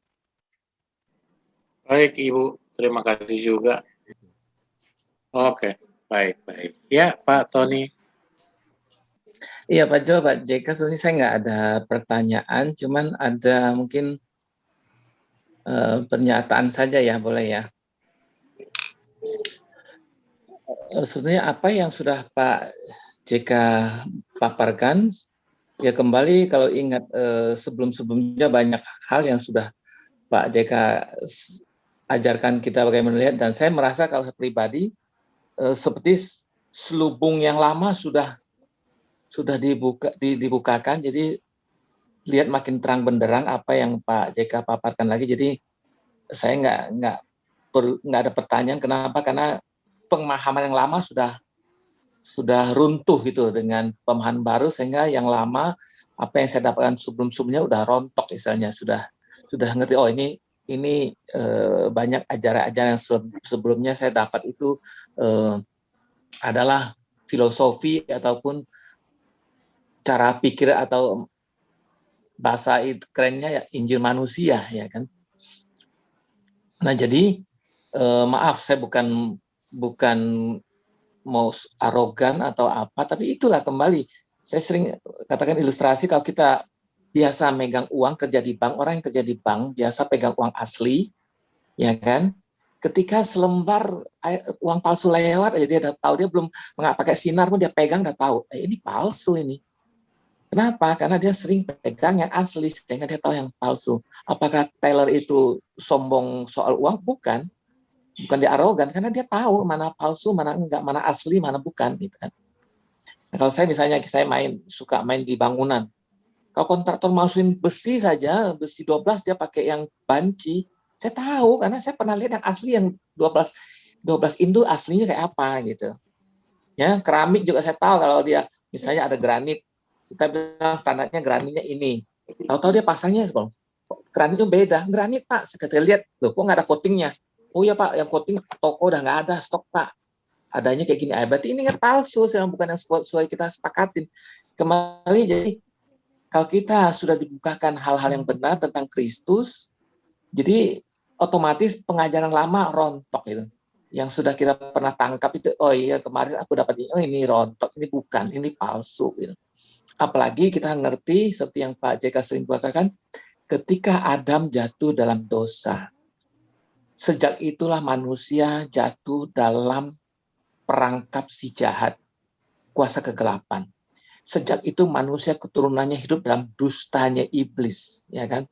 Jadi agama-agama itulah, termasuk agama Kristen, sama dengan agama lain, bagaimana banyak kalimat, banyak julukan yang harusnya ditujukan kepada Kristus, karena mereka tidak pernah lihat Kristus, memakai itu untuk baju agama, baju rohani, termasuk rohaniawan tadi kan. Yang bisa disebut rohaniawan kan orang yang punya roh. Tapi lihat agama lain, semua tokoh agamanya dianggap rohaniawan. Semua agama ada tokoh-tokoh rohaniawannya. Apapun agamanya ada. Itulah tipu setan Apa yang standarnya tinggi diturunkan, apa yang untuk Kristus diambil, dipakai untuk manusia, untuk julukin manusia. Imam lah, julukan manusia, Kristus hanya imam besar, dijulukan kepada tokoh agamanya, kata suci, kata kudus, itu kan semua untuk Kristus, tapi pakai untuk julukan untuk tokoh agama. Tentang misalnya kebenaran. Nah, kalau kita udah tahu Kristus, orang yang tahu Kristus, soal kebenaran bukan tanya apakah ini benar apa enggak, ya kan? Karena kebenaran itulah pribadi. Harusnya kita tanya siapa itu kebenaran. Bukan apa itu kebenaran. Kalau apa berarti kan bentuk barang. Tapi kalau siapa, kita tunjukkan kepada pribadi. Nah, kebenaran adalah cuma Kristus. Ya kan? Karena kebenaran adalah pribadi di mata Allah, yang benar cuma pribadi Kristus, bukan perbuatan manusia, bukan usaha kita untuk menjangkau standarnya Allah, bagaimana manusia harus benar. Ya kan? Agama itu kan berusaha mencapai standarnya Allah, bagaimana sih berkenan kepada Allah. Berbuatlah ini itu dengan segala pertapaan, perbuatan baik, amal bakti, soleh, segala macam. Karena ingin memakai kata perkenanan itu dengan kekuatan manusia. Padahal perkenanan itu pribadi, Kristus. Siapa yang mau berkenan hanya kepada Kristus, masuk kepada Kristus. Nah, ini yang saya bilang, kalau kita sudah tahu kebenaran itu, yang lain akan rontok otomatis tuh. Jadi saya sekali lagi bukan sok atau arogan rohani, enggak. Itu karena kita dibukakan. Yang kita udah lihat, gimana sih mau bilang kita nggak lihat, udah lihat gitu loh. Jadi mudah-mudahan apa yang Pak Yahya bukakan malam ini jadi meneguhkan lagi, makin kaya kita, diperkaya bagaimana melihat segala sesuatu yang selama ini dipalsukan, tidak tahu, oh ini buang, ini harus buang. Jadi nggak perlu lagi pertanyaan lagi, itu semua bukan Kristus, dibuang. Itu serasa pendapat saya, Pak John. Thank you. Baik, terima kasih Pak Tony. Oke. Baik, kita akan masuk dalam konklusi. Silakan Pak JK. Ya, jadi yang kita malam ini sudah bahas itu sebenarnya di Alkitab banyak sekali pernyataan-pernyataan Allah yang memperlihatkan adanya di hadapan Allah itu Allah hanya melihat dua jenis manusia, bukan manusia yang dibagi dua ya, bukan manusia terbagi dari tubuh dan jiwa, dan lalu ada juga bagi tiga menjadi roh, tetapi dia melihat dua jenis manusia saja, manusia yang pertama dan manusia yang kedua, atau manusia duniawi dan yang satunya lagi manusia rohani. Tentu saja itu punya makna-makna yang Allah katakan. Manusia yang pertama atau manusia duniawi itu adalah manusia yang memiliki sifat daging.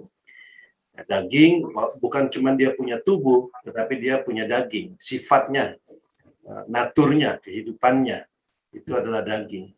Sementara manusia yang kedua itu diberikan roh sebagai kehidupan dia, sebagai sifatnya, sebagai pola pikirnya, sebagai kehidupan dia.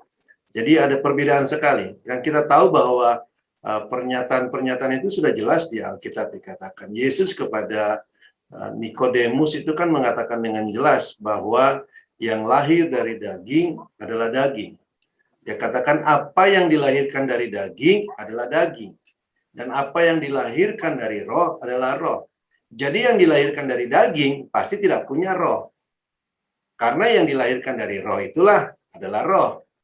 Jadi ini suatu pembatasan yang sudah jelas dikatakan oleh Tuhan Yesus. Bahwa sekali lagi saya ulangi, yang dilahirkan dari daging tentu saja kita tahu itu adalah Adam.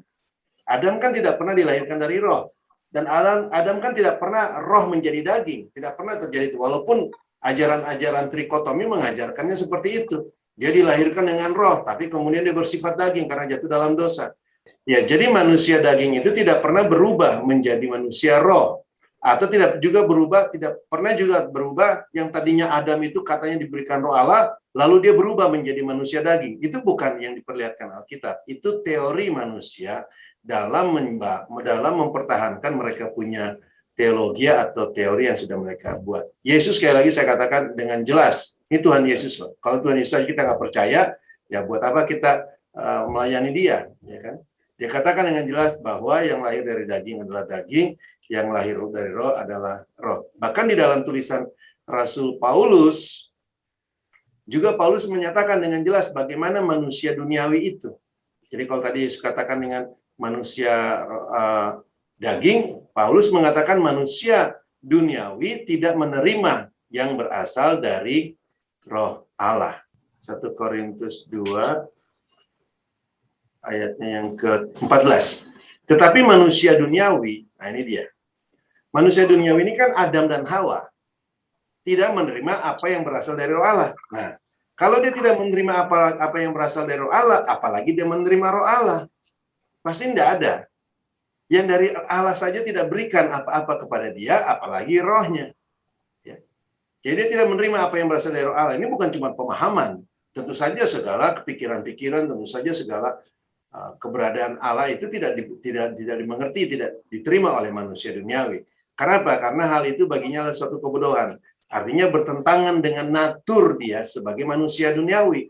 Kalau manusia duniawi itu punya roh Allah, dalam dia punya roh yang katanya bisa menerima Allah, bisa berhubungan dengan Allah, maka tentu saja apapun yang berasal dari roh Allah itu bisa dia terima.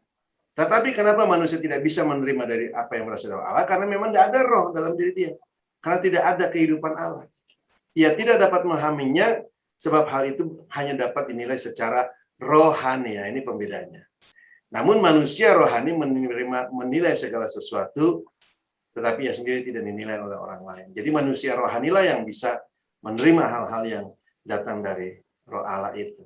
Kita bisa melihat dua hal ini sehingga kita bisa melihat pembedaan kita atau keberadaan kita yang jelas-jelas yang Allah ciptakan, ya, supaya apa? Tentu saja kita tahu supaya kita bisa memanifestasikan Kristus. Dari gambaran manusia yang sudah Allah berikan, kita bisa melihat bagaimana Kristus itu. Bahwa kita ini adalah tubuhnya. Dan kita bisa menjadi tubuh Kristus, sama seperti seonggok tanah yang diambil Allah itu bisa menjadi manusia, jikalau Allah menghembuskan nafas kehidupan ke dalam onggokan tanah itu. Nah, kita juga bisa menjadi manusia baru itu, jikalau kehidupan Allah itu ada pada kita. Kalau Kristus, sekali lagi saya ulangi, Kristus itu tidak tinggal di sorga saja. Kalau Kristus tidak pernah diberikan kepada kita, Kristus tidak pernah datang pada kita, tinggal dalam kita, maka kita hanyalah seonggok tanah yang tidak punya arti, tidak punya wewenang untuk tanda kutipnya memberitakan Kristus. Tetapi karena Kristus sudah datang, sudah diberikan, sudah tinggal dalam kita, maka kita menjadi manusia baru. Sekarang pertanyaannya, sebagai tubuh Kristus, bagaimana pikiran? Apakah pikiran kita adalah Kristus? Nah, itu perlu terjadi pergumulan dalam kita, perlu terjadi pembaharuan pikiran. Karena sekali lagi, karena kehidupan kita sudah baru, karena kehidupan kita sudah Kristus. Sehingga tentu saja harusnya pikiran kita Kristus. Harusnya pemahaman-pemahaman kita Kristus. Yang tentu saja kita percaya dibukakan oleh Roh Kudus setiap waktu, karena kita adalah tubuhnya. Saya rasa itu saja malam hari ini, Pak Jo, Bapak Ibu sekalian.